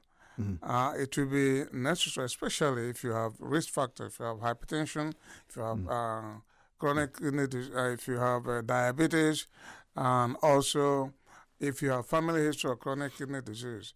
When you go for a checkup, you really need to ask, the doctor, how are my kidneys doing? Do I have protein in the urine? What is my kidney function like? so that, and the doctor may now, be encouraged to actually look at those things. Because about 3 decades ago, the care of chronic kidney disease centered on preparing patients for renal replacement therapy. But recently, there are a lot of breakthroughs in therapeutics that may actually help in slowing the progression of kidney disease, mitigating the complications of chronic kidney disease, especially with for patients with diabetes. We have an array of medications we use now to slow the progress, and if possible, they prevent the patient from going to, dialysis or transplant.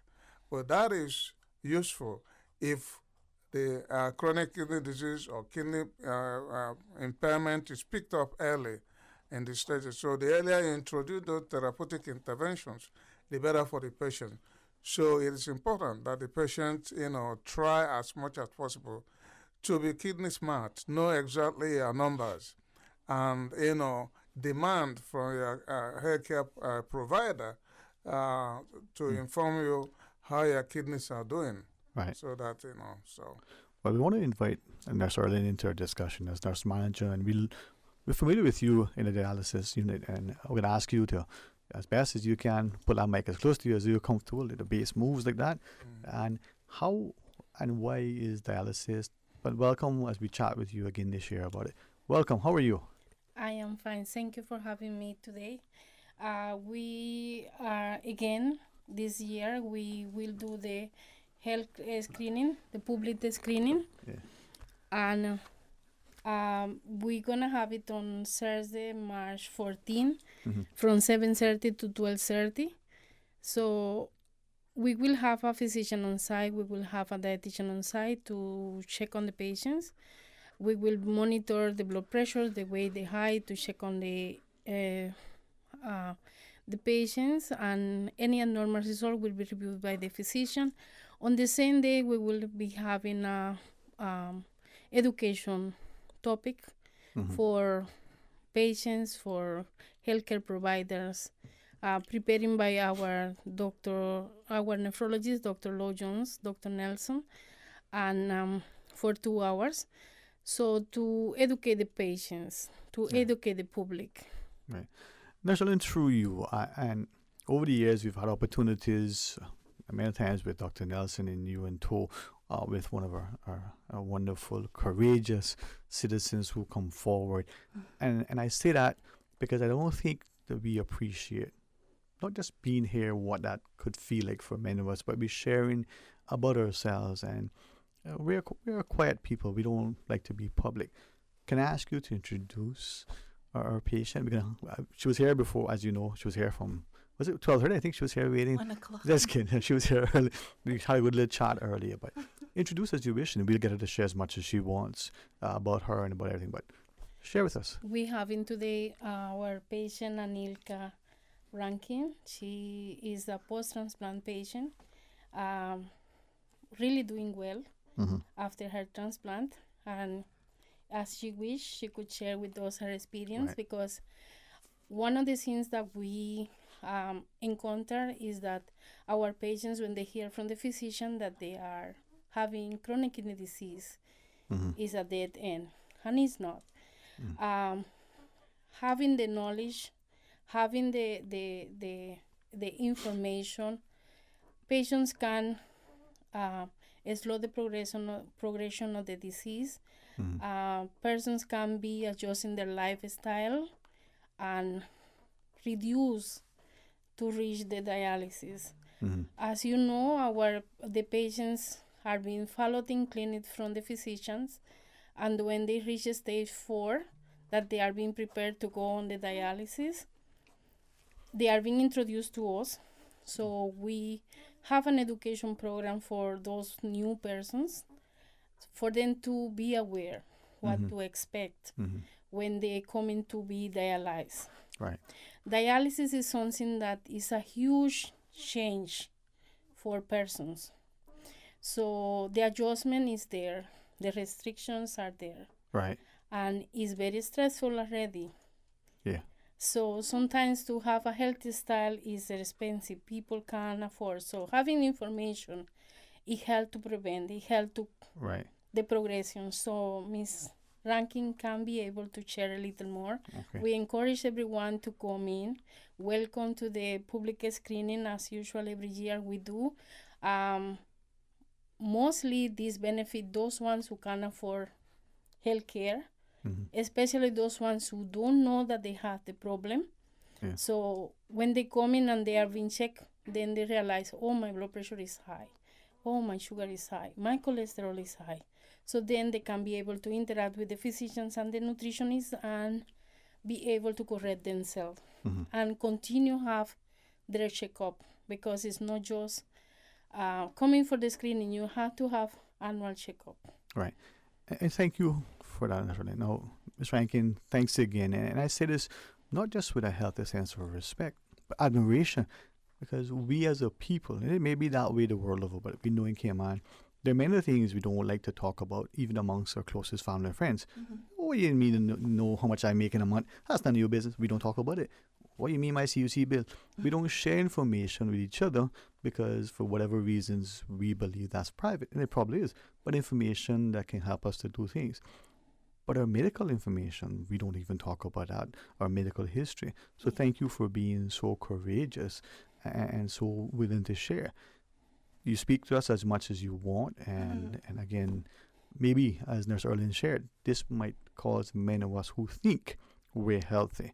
We have gone, get our checkup, the numbers look good, as Dr. Nelson said, we know our numbers, but maybe we didn't pay attention to some of the things that we knew. Welcome.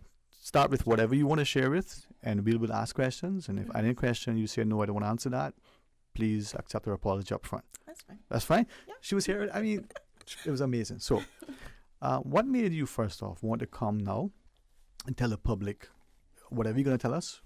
What inspired you to do that? Because of my journey, I feel that I can help someone else go through their journey. As I've been through the whole process, I've went through dialysis, and I now have my kidney transplant. It's going on for 3 years. So I feel that, I can inspire and help. Well, you have, and you are. Yeah. And we will ask Dr. Nelson and Nurse Erlin about the sort of the medical part. But could I ask you, was it your perception, as I gather it is of many of us, that, kidney disease, diabetes, and all those sorts of things, that's for them people who eat this, don't eat that, who don't exercise, who are this age, all these other things that we think. Did you think that as well? That, if you're young and healthy and this, and this, you don't have to worry about that? Well, the thing is, I had kidney issues from a very young age, from the age of 8 years old. I was diagnosed with CKD, which is chronic kidney disease. So I grew up having to change certain lifestyle habits, such as my eating habits in particular, especially with having to cut out salt. So a very low sodium diet. And I had to watch my protein intake also. So, I grew up with that instilled in me. And then when it came to dialysis, I had even more restrictions, such as, fluid intake, which is a major... you got to measure that. You got to. It's a data thing, and because you've shared your journey, increasingly more and more publicly, I'm not gonna go on limit. I'm not gonna ask what assume some of us don't, but you've had recognition of it from, as you shared, 8 years old, and when I compare that to someone who may be 38 or 58 before they realize it, do you think? How do you think that may have impacted your approach to your lifestyle? You knew early on what life was like. You've been helping to manage it. You understood the sodium intake. You understood how to measure your fluid intake. I just adapt. Okay. Yeah, I adapt very well to it. I adapt to any situation, really and truly. Good. So, yeah. Can we go to Dr. Nelson and ask that? I specifically asked, and I'm so grateful that Ms. Rankin would share. We know that there are many of us who have that perception and we wait until we're at a certain age before we pay attention. Here's a very young person still who even at a younger age have had to navigate this when you're expecting to be playing and laughing and eating, and having all these things. Dr. Nelson, we do have a call, but I just want your response initially. Yeah. Well, chronic kidney disease is no respect of age. It can occur at any age. Like, America said, I think I started around when she was about 8, 9. And I inherited her from a pediatric nephrologist out of Miami, I think Dr. Ramirez.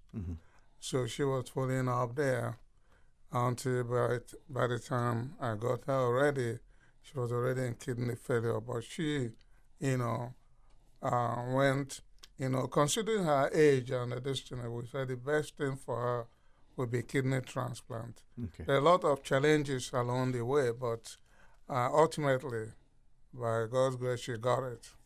That was during COVID era. Yes. She was, over at Cleveland Clinic during that all the period COVID was, going on. Yeah. So it was challenging for her.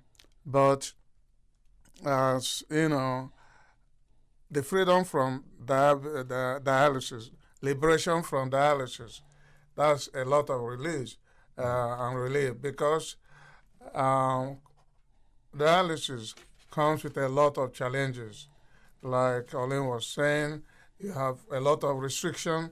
Don't do this, don't do this, don't drink this amount of water, don't eat this. Yeah. There are so many things so much restriction that you wonder what is it that you can eat. Yeah, and you travel. And travel and all those things, have to take care of the fistula, so it's extremely challenging. Yeah. And the unfortunate aspect of it is that in KMAM, we don't have a robust support group that support the kidney patients. Despite how challenging it is, other diseases have support groups, but nobody supporting the kidney patient to encourage them. And kidney disease can be as challenging as somebody who has cancer. So, and I think, maybe I use this opportunity to call on the public if they can respond and form a group to support kidney patients. And that will be, very appreciated. I think there used to be a kidney foundation, but I think it died with the death of the nephrologist. And what we are trying to do is to make sure that any kidney support group is not centered on the doctor, but on the patient. So that when the patient leaves, the foundation or anything will still be going on. When the doctor leaves, or if anything happens to the doctor.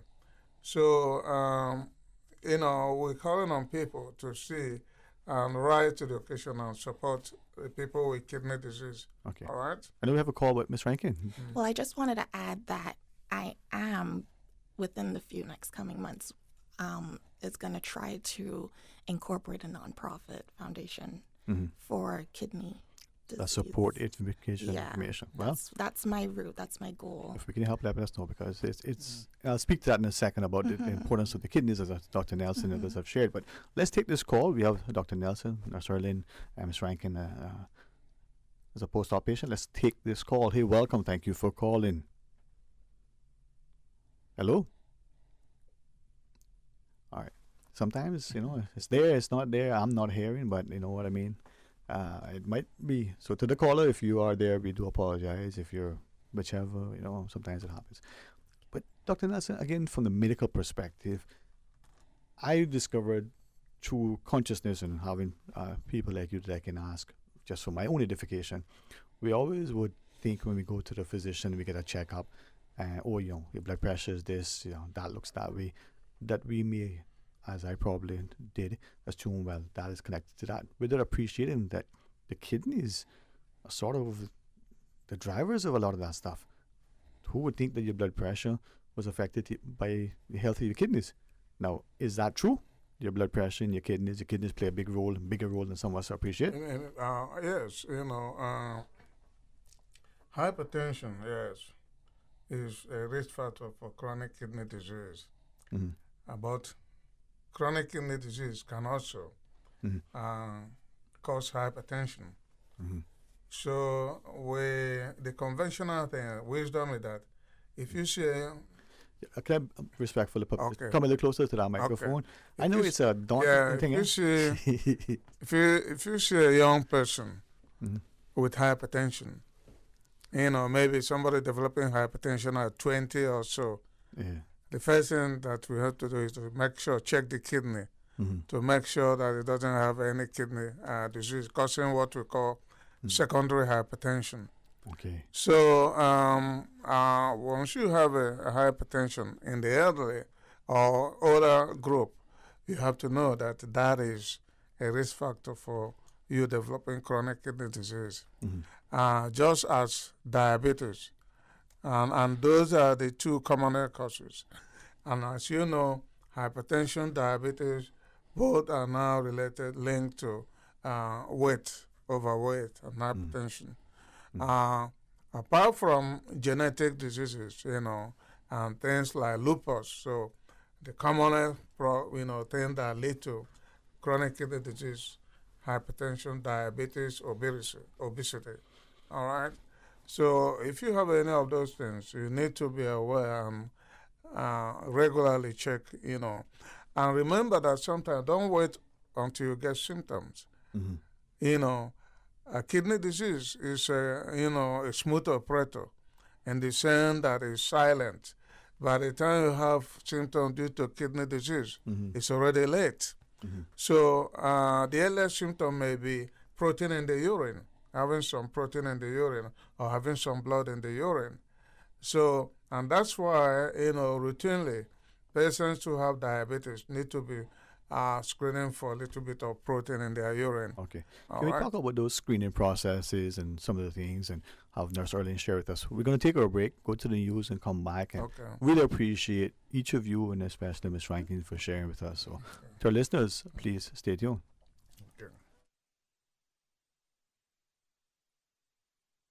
You know, as a little girl, I dreamt of traveling to faraway places and foreign lands. I tell you what though, no more dreaming. I'm going flying with Cayman Airways. How blessed are we in the Cayman Islands to have a very own national airline? Girl, you can fly to so many international destinations without the hassle of connecting flights. On top of Jamaica, Cuba, and Honduras, you got non-stop flights from Cayman to New York, Miami, Tampa, and even Denver, Los Angeles, Panama, and child, they now have Barbados.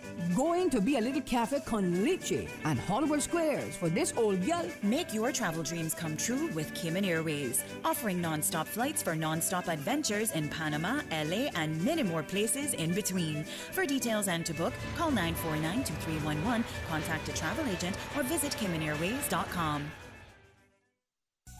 At Doctors Hospital, we know life happens, and usually when you least expect it. So when unexpected medical issues arise, you need quality care close to home. Located in the heart of Georgetown, our accomplished team of physicians and medical staff treat minor urgent conditions such as migraines, chest and abdominal pain, shortness of breath, burns, broken bones, open wounds, and more. 24 hours, 7 days a week with no appointment necessary. Peace of mind is important when life happens. At Doctors Hospital, we're always here just for you. Need to speak to someone? Call 949-6066.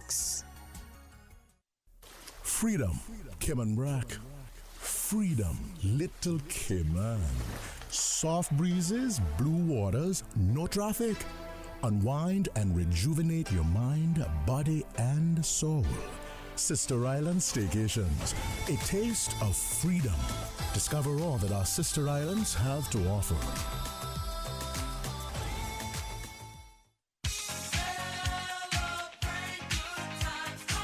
It's Digicel's 20th birthday bash, and you're invited. We are giving away 20 phones for 20 years. Win an iPhone or a Samsung smartphone as part of our anniversary celebration. Simply spend $20 or more at Digicel or be an active postpaid customer, and you could be our lucky winner. It's our way of saying thank you for 20 incredible years of connection and support from our amazing customers like you. Don't miss out on this epic celebration. Go to your nearest Digicel store today and join the party. Digicel, better connected. Find your dream car with a Cayman National Vehicle Loan. Enjoy 100% financing, up to 8-year repayment, and a 7% fixed interest rate for the first 5 years. For eco-friendly cars, we'll waive your commitment fee. This only applies to new vehicles. Call 949-8300 or email lending@caymannational.com today.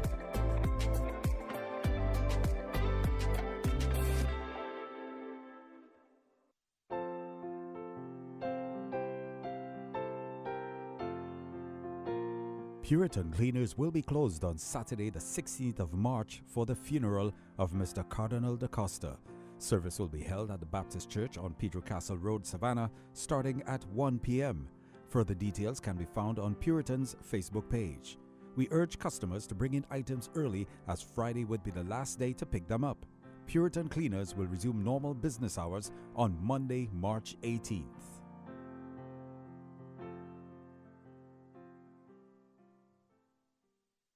Since 1976. Covering Grand Cayman, Little Cayman, Cayman Bright. One small step for man, one giant leap for mankind. Radio Cayman in the Cayman Islands. www.radiocayman.gov.ky. Check out our social media pages: Facebook, YouTube, X, formerly Twitter, Radio Cayman Headline News.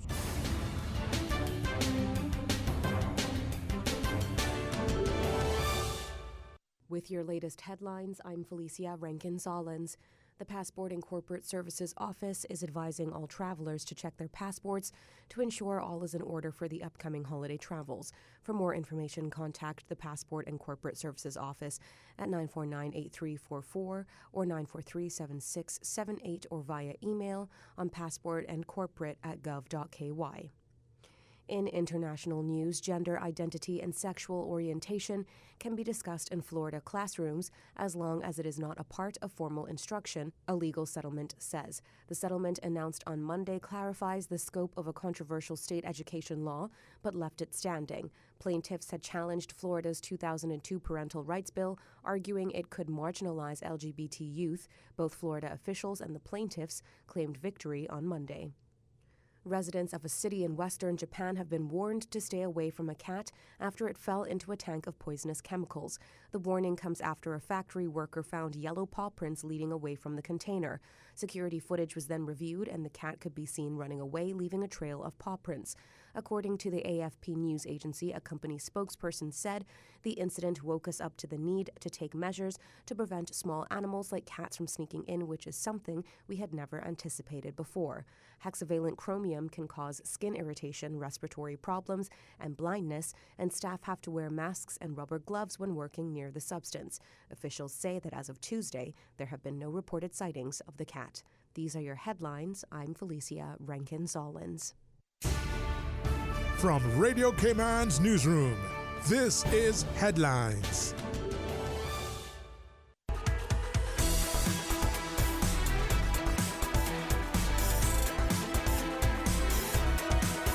Radio Cayman Talk Today continues. Hey, welcome back, and thanks very much for joining us. I'm told now that only 949-6990, and of course the WhatsApp call at 925-3261 if you want to share.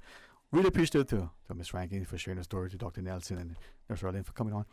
If I might first, respectfully to the two others, Dr. Nelson as our resident nephrologist, when we talk about kidney disease, whether it's chronic kidney disease, dialysis, and the like, two things. One, are you of the view that perhaps our perception as a society that diabetes is as a consequence of our lifestyle and too much sugar and this and it's only for those people? let's ask that first. Is that a generalization that many of us may have that perception from your, medical perspective? Well, I think we traditionally we have two types of diabetes. Right. We have the one that affects, much younger people. We call type 1. Mm-hmm. And then we have type 2 Mm-hmm. that affect older people. Type 2 really has to do with lifestyle changes, lifestyle. Mm-hmm. If we are overweight, you are more likely to develop type 2 diabetes, because what happens is that your body becomes resistant to the hormone called insulin that the pancreas produces, which is the traffic control that regulates, how glucose moves to our cells and are burnt to generate the energy. If you want to put to generate the energy that your body requires okay. for what we call metabolism. All right. Now, if you can address that weight by lifestyle modification, you can actually, some instances, reverse the diabetes. And that is exemplified by people who go for bariatric surgery, metabolic surgery. Mm-hmm. Because after, bariatric surgery with a lot of weight loss, they can actually come off treatment. They can come off insulin or any other thing that they're using for treatment. So truly and truly, the lifestyle plays an important role. Mm-hmm. By extension, if you, change your lifestyle and control the diabetes, you can also reduce the risk of developing chronic kidney disease due to diabetes or hypertension as well. But type 1 diabetes is essentially because of immune response, damage to the pancreatic cell that produce insulin, not necessarily related to lifestyle changes. So there is damage to the cell that produce insulin, and the body lacks insulin totally. And that is the reason why before we used to say insulin dependent and non-insulin dependent. Mm-hmm. So those people do not, meet this issue of lifestyle issues. Mm-hmm. So it's because of that the pancreas, the beta cells in the pancreas that produce insulin have been damaged by what you call autoimmune process. All right, so that's it. But by and large, one of the cardinal points of living healthy, by American Heart Association is one, maintain a healthy weight, exercise, control diabetes, keep your blood pressure under control, maintain regular cholesterol level, and avoid, some food that just help you gain weight more and more. Mm-hmm. So if you do all those things, you reducing the risk of, heart issues, the risk of kidney issues as well. So, okay. All right. No, Shirley, do you want to? Adding to that, I want to make people aware that kidneys are very important. They do so many functions. One of them is to regulate the amount of fluid that you have in your body. So when you drink X amount, the body process, and then the other is discarded by the kidneys. Mm-hmm. So when the kidneys are not working properly, you will retain fluids. That's one of the symptoms. So persons can be aware of that and try to prevent. Mm-hmm. Another thing is eating unhealthy things.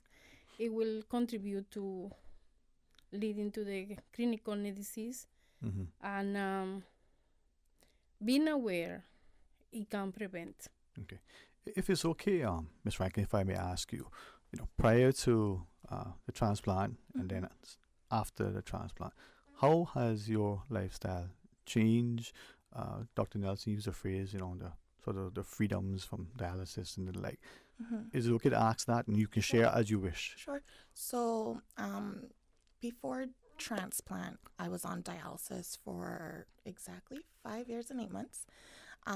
So I did have to be aware of what I eat, how much fluid I intake, and along with eating, patients are prescribed medications. So fast forward to receiving my transplant now, I have a little bit more freedom. There are some restrictions still, but I still watch what I eat. And I just, research also.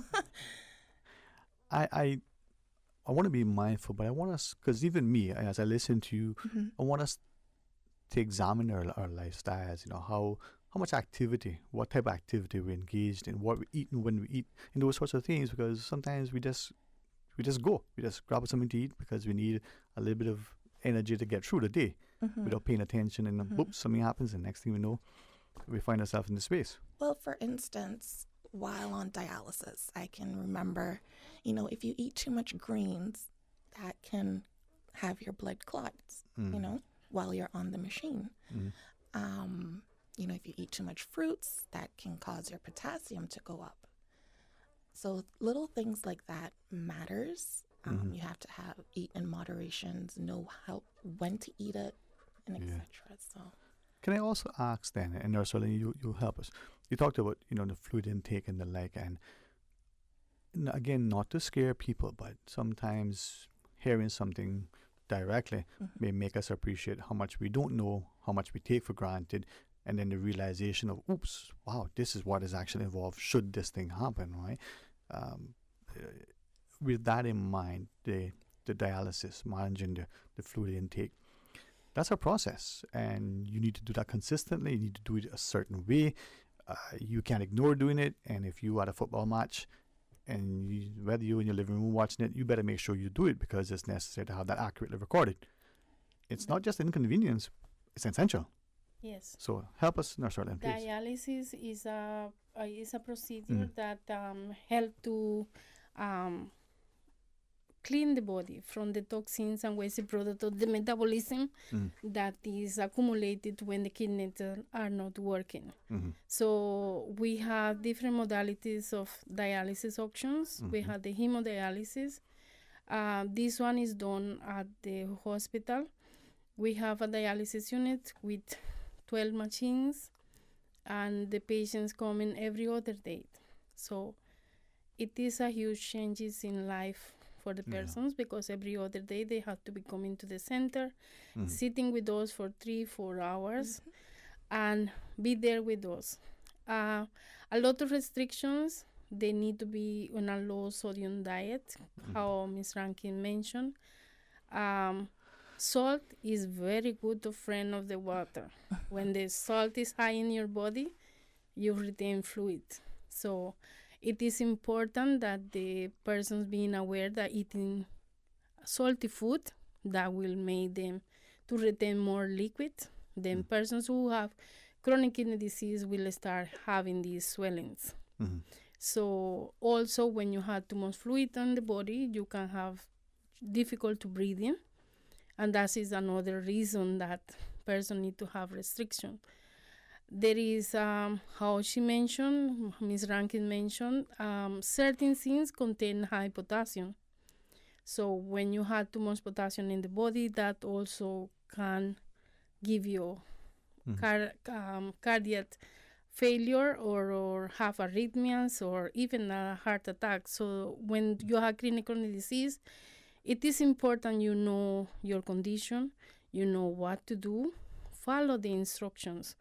Because sometimes you tell the patients, you tell the public, don't eat this will be not healthy for you, and they take it for granted, and then when something happens is when they feel sorry. So it is important to know what to do to prevent things. Okay. I believe this is very important. The other modality for dialysis that we have is peritoneal dialysis, that we train the patients to do that with the machine, so the patient is doing that at home on their own responsibilities. That modality will help the patients to continue their lifestyle, be working, do activities, and have less restriction, because it can be done at home on their night. So that can be scheduled like that, and the person can be able to have their normal life per se. Yeah, some semblance. Yes. Ms. Rankin? I mean, while I was on dialysis, I took as much advantage.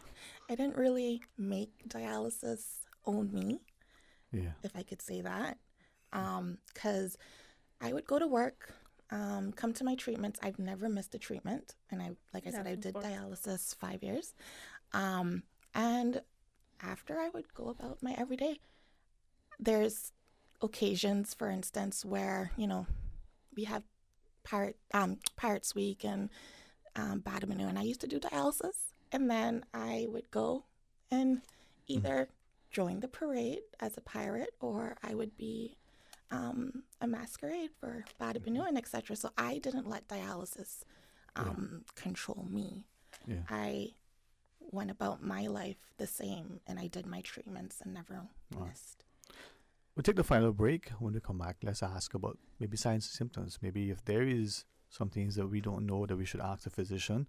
Let's talk about again, what we're going to be doing actually on Thursday and where and the like. All right. When we return, some closing moments, and hopefully we'll take our health into a check. Stay tuned for Talk Today.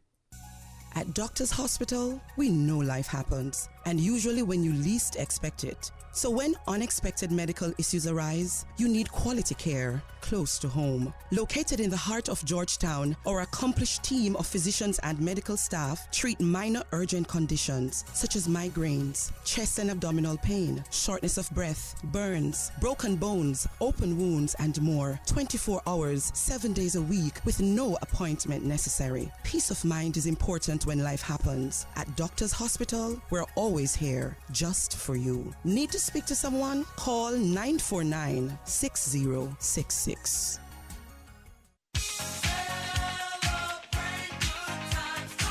It's Digicel's 20th birthday bash, and you're invited. We are giving away 20 phones for 20 years. Win an iPhone or a Samsung smartphone as part of our anniversary celebration. Simply spend $20 or more at Digicel, or be an active postpaid customer, and you could be our lucky winner. It's our way of saying thank you for 20 incredible years of connection and support from our amazing customers like you. Don't miss out on this epic celebration. Go to your nearest Digicel store today and join the party. Digicel, better connected. You know, as a little girl, I dreamt of traveling to faraway places and foreign lands. I tell you what though, no more dreaming. I'm going flying with Cayman Airways. How blessed are we in the Cayman Islands to have a very own national airline? Girl, you can fly to so many international destinations without the hassle of connecting flights. On top of Jamaica, Cuba, and Honduras, you got non-stop flights from Cayman to New York, Miami, Tampa, and even Denver, Los Angeles, Panama, and child, they now have Barbados. Going to be a little cafe con leche and Hollywood Squares for this old gal. Make your travel dreams come true with Cayman Airways, offering non-stop flights for non-stop adventures in Panama, LA, and many more places in between. For details and to book, call 949-2311, contact a travel agent, or visit CaymanAirways.com.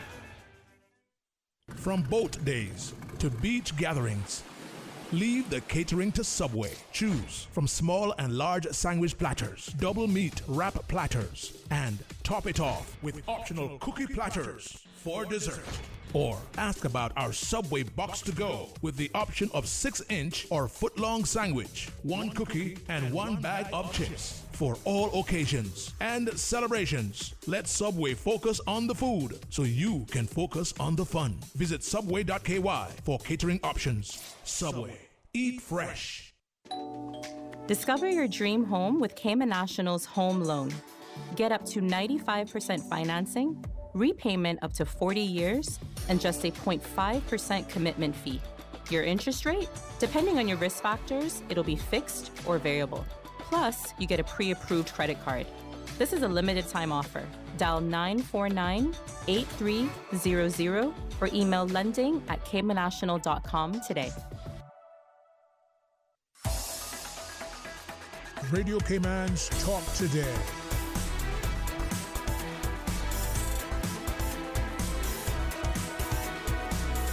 What is on your mind, Cayman? Hey, welcome back. And as we are trying to field our callers, to the caller who's been, consistently dialing the 949-8037, our apologies. We do sort of have a connection issue, so we can't hear each other. But try the 949-6990, and we'll get that resolved. To Dr. Nelson, to Nurse Erlin, and Ms. Rankin, as we talk about World Kidney Day and dialysis and, the whole notion of how we see and manage our approach.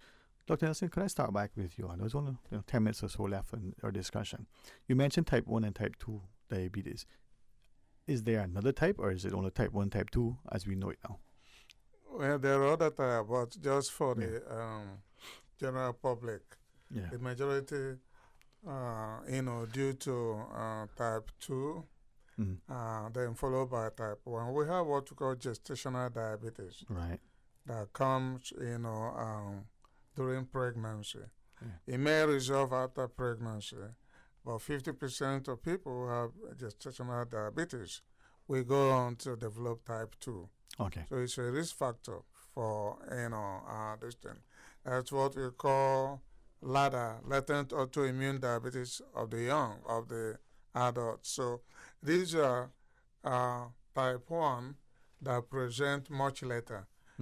Presents maybe like type 2, but actually it's type 1.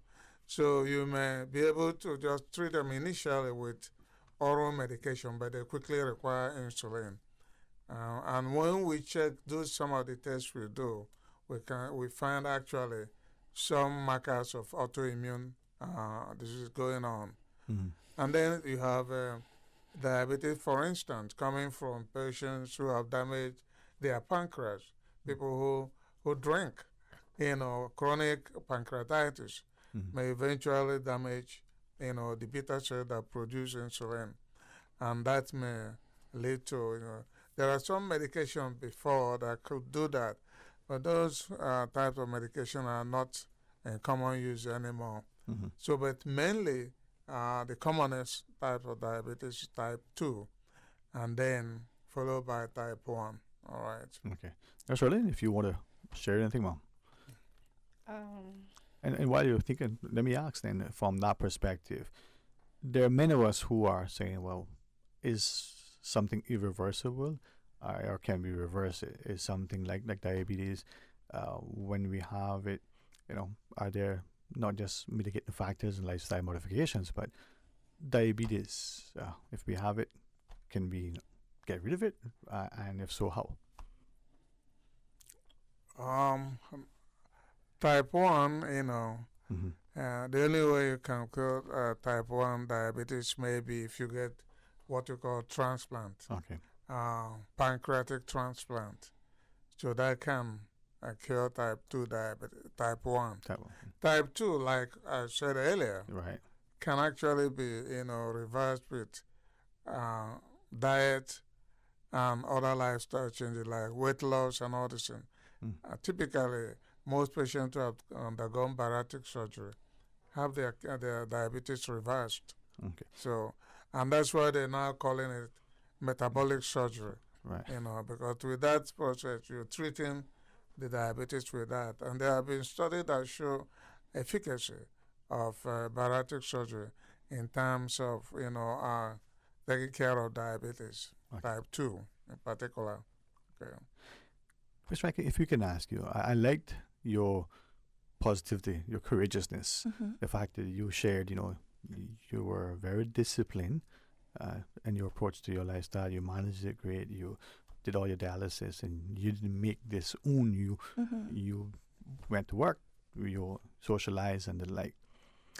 Now, post-op with the transplant, are you both physically and otherwise feeling that, hey, if I want to take up a team sport, I want to be more physical active with respect to an exercise, or if I want to do this or that, Are there any restrictions if you so choose and you want to do that? If so, share with us, I don't really think there's any restrictions. Mhm. I do have to remember, I have my transplanted kidneys, so Mhm. therefore I can't jeopardize Yeah. and injure anywhere around that. But yeah, I don't think there's any restrictions to say. So you'll now be on the MMA circuit anytime soon? No, Okay. no. No. But no, the reason why I ask that, our parents oftentimes say to us, when you have somebody's car or you're looking after their house or you borrow their Mhm. T-shirt, you take care of someone else's something better than you take care of your own. Yes. Right? So that's that. But then maybe some of us need to be reminded that what we have here, we should take care of that too, so that we don't end up where we can't do anything about it because I don't want to say abused it, neglected it, overused it. Right now, certainly. I mean, Or lose it. or lose it. And it's Yes. yeah. I believe that. Yeah. I believe that we can encourage everyone to get to know as much as possible information about yourself, your health. Yeah. So that way you can correct your style, correct your behaviors, Mhm. correct your belief, Yes. because sometimes is what I believe, is what I know from my parents, is what I know from friends, is what I know by Google tell you what to do things, so as much information as possible you receive, you can make a change. How Dr. Nelson say, sometimes not you develop symptoms for chronic kidney disease until it's already late. So it is important in your youngest age to eat healthy, to keep active, to check up, to ask your physicians for how I'm doing. Okay. Just not go check your blood pressure, doctor tell you, oh, everything okay. But you need to ask the questions. If you are interested to know how you're doing, how your health is. And I believe this is a good opportunity for those ones who cannot afford healthcare. So on March 14, we will be doing the public screening from 7:30 to 12:30. Physician will be there. It's a free of cost. Nutrition will be there. We have a renal dietitian now working with the renal department, so she will be there to provide guidance. We normally get a good turn-up, so we're expecting everybody to be welcome. In the evening time, we will have the education topic that it is important to receive information. When you receive information and you are aware, persons can do something about it. With that, I will ask Mr. Rankin for the closing sort of thoughts. But as we wrap our discussion, Dr. Nelson, share as you wish, but we also want to ask, as Nurse Erlin referenced, we go to the physician and doc say everything's good and be happy. What should we ask? What should we be looking for? And even though it's our primary care physician or GP, should we insist that we understand what's being shared? Should we ask for particular type of tests, have them explain to us, irrespective if we're 15, 51, or 105? To talk to us. Yeah, like I said earlier, if any encounter with your physician, you need to be conscious of your kidney. Just as you be conscious of your blood pressure, your blood sugar, you need to ask the physician, how are my kidneys doing?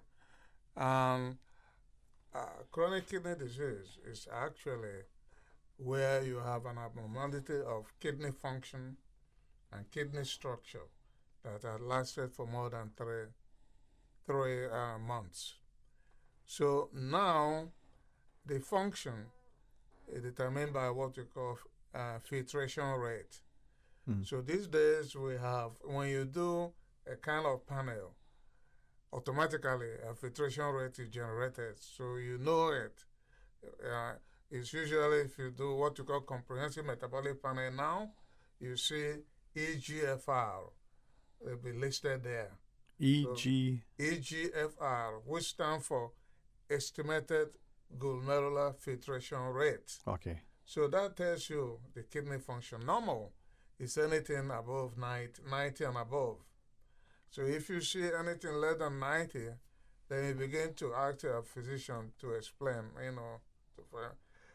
Then the structure is if you have protein in the urine, or if you have persistent protein. You may have transient protein. If you do exercise now and check your urine, you may get transient protein. If you have an infection, you may have transient protein in the urine. But when you have protein that is persistent all the time, that is something to worry.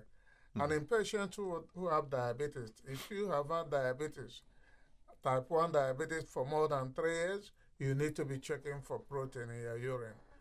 For type 2, at diagnosis, you start screening for, small amount of protein in the urine.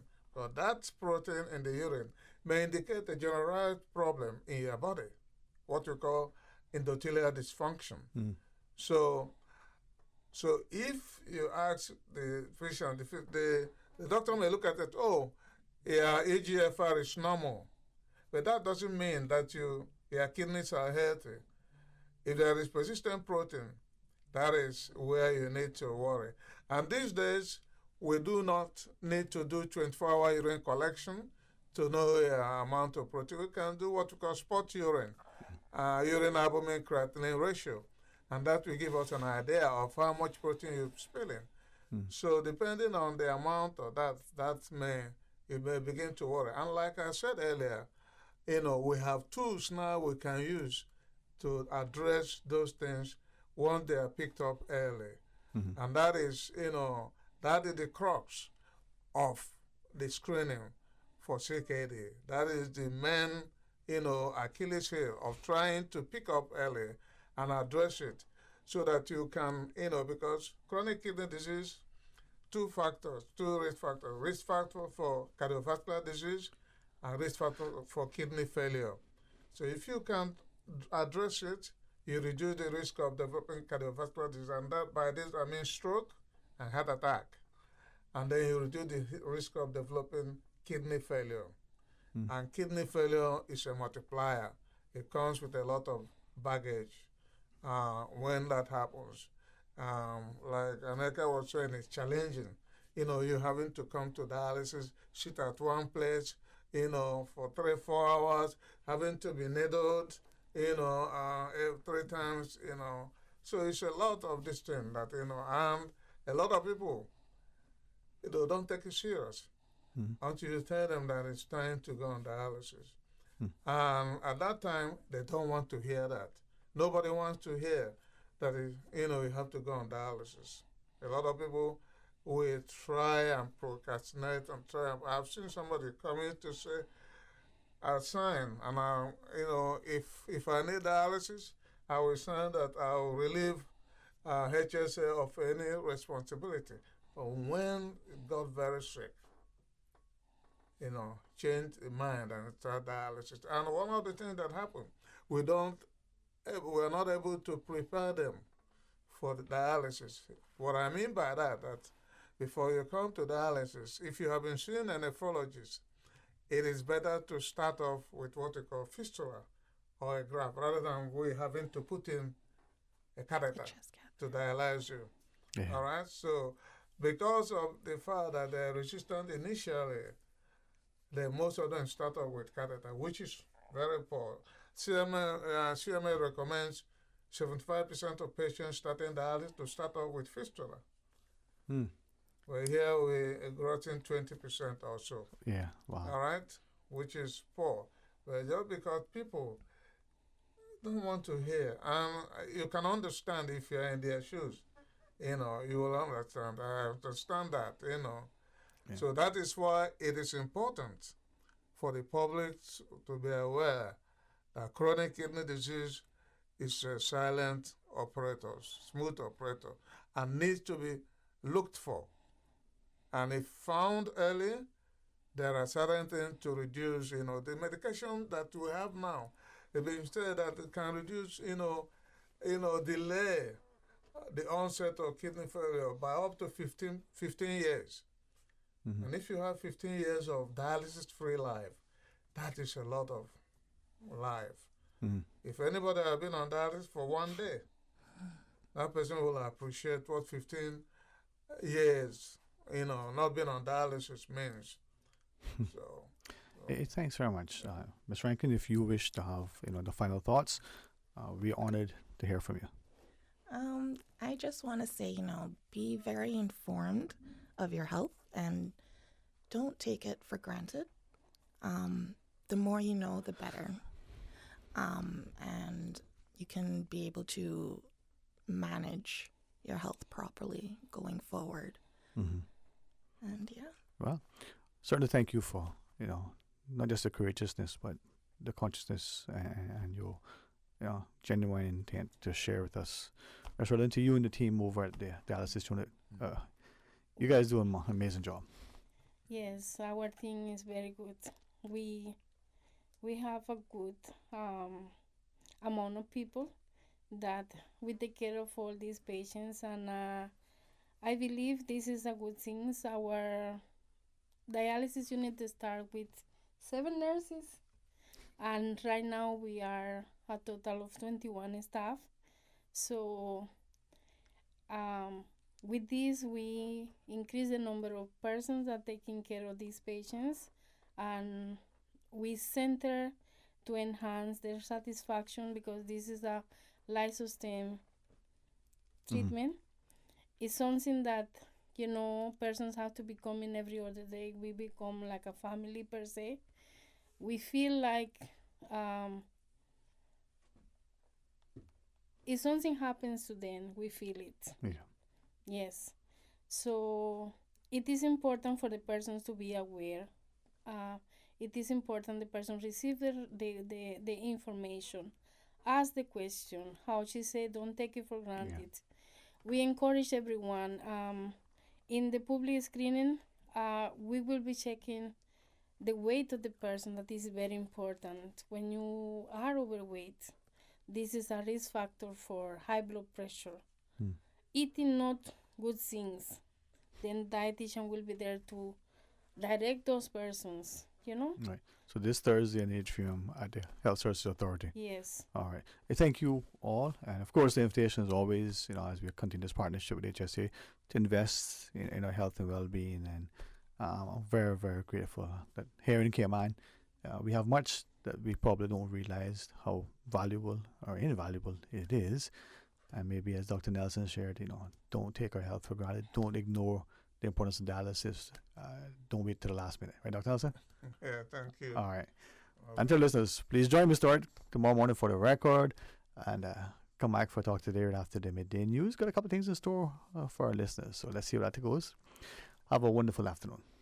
Talk Today is brought to you by Subway, open 24 hours in Countryside, Anderson Square in Georgetown, and Centennial Towers in West Bay. And by the Ministry of District Administration, explore your history, explore your land, explore your sister islands. And Cayman Airways, call them on 949-2311 to book your nonstop flights to Los Angeles and Panama. And now, Barbados. And Digicel, Cayman's bigger, better network. And Doctors Hospital. Peace of mind is important when life happens. Doctors Hospital, always there for you. Call 949-6066.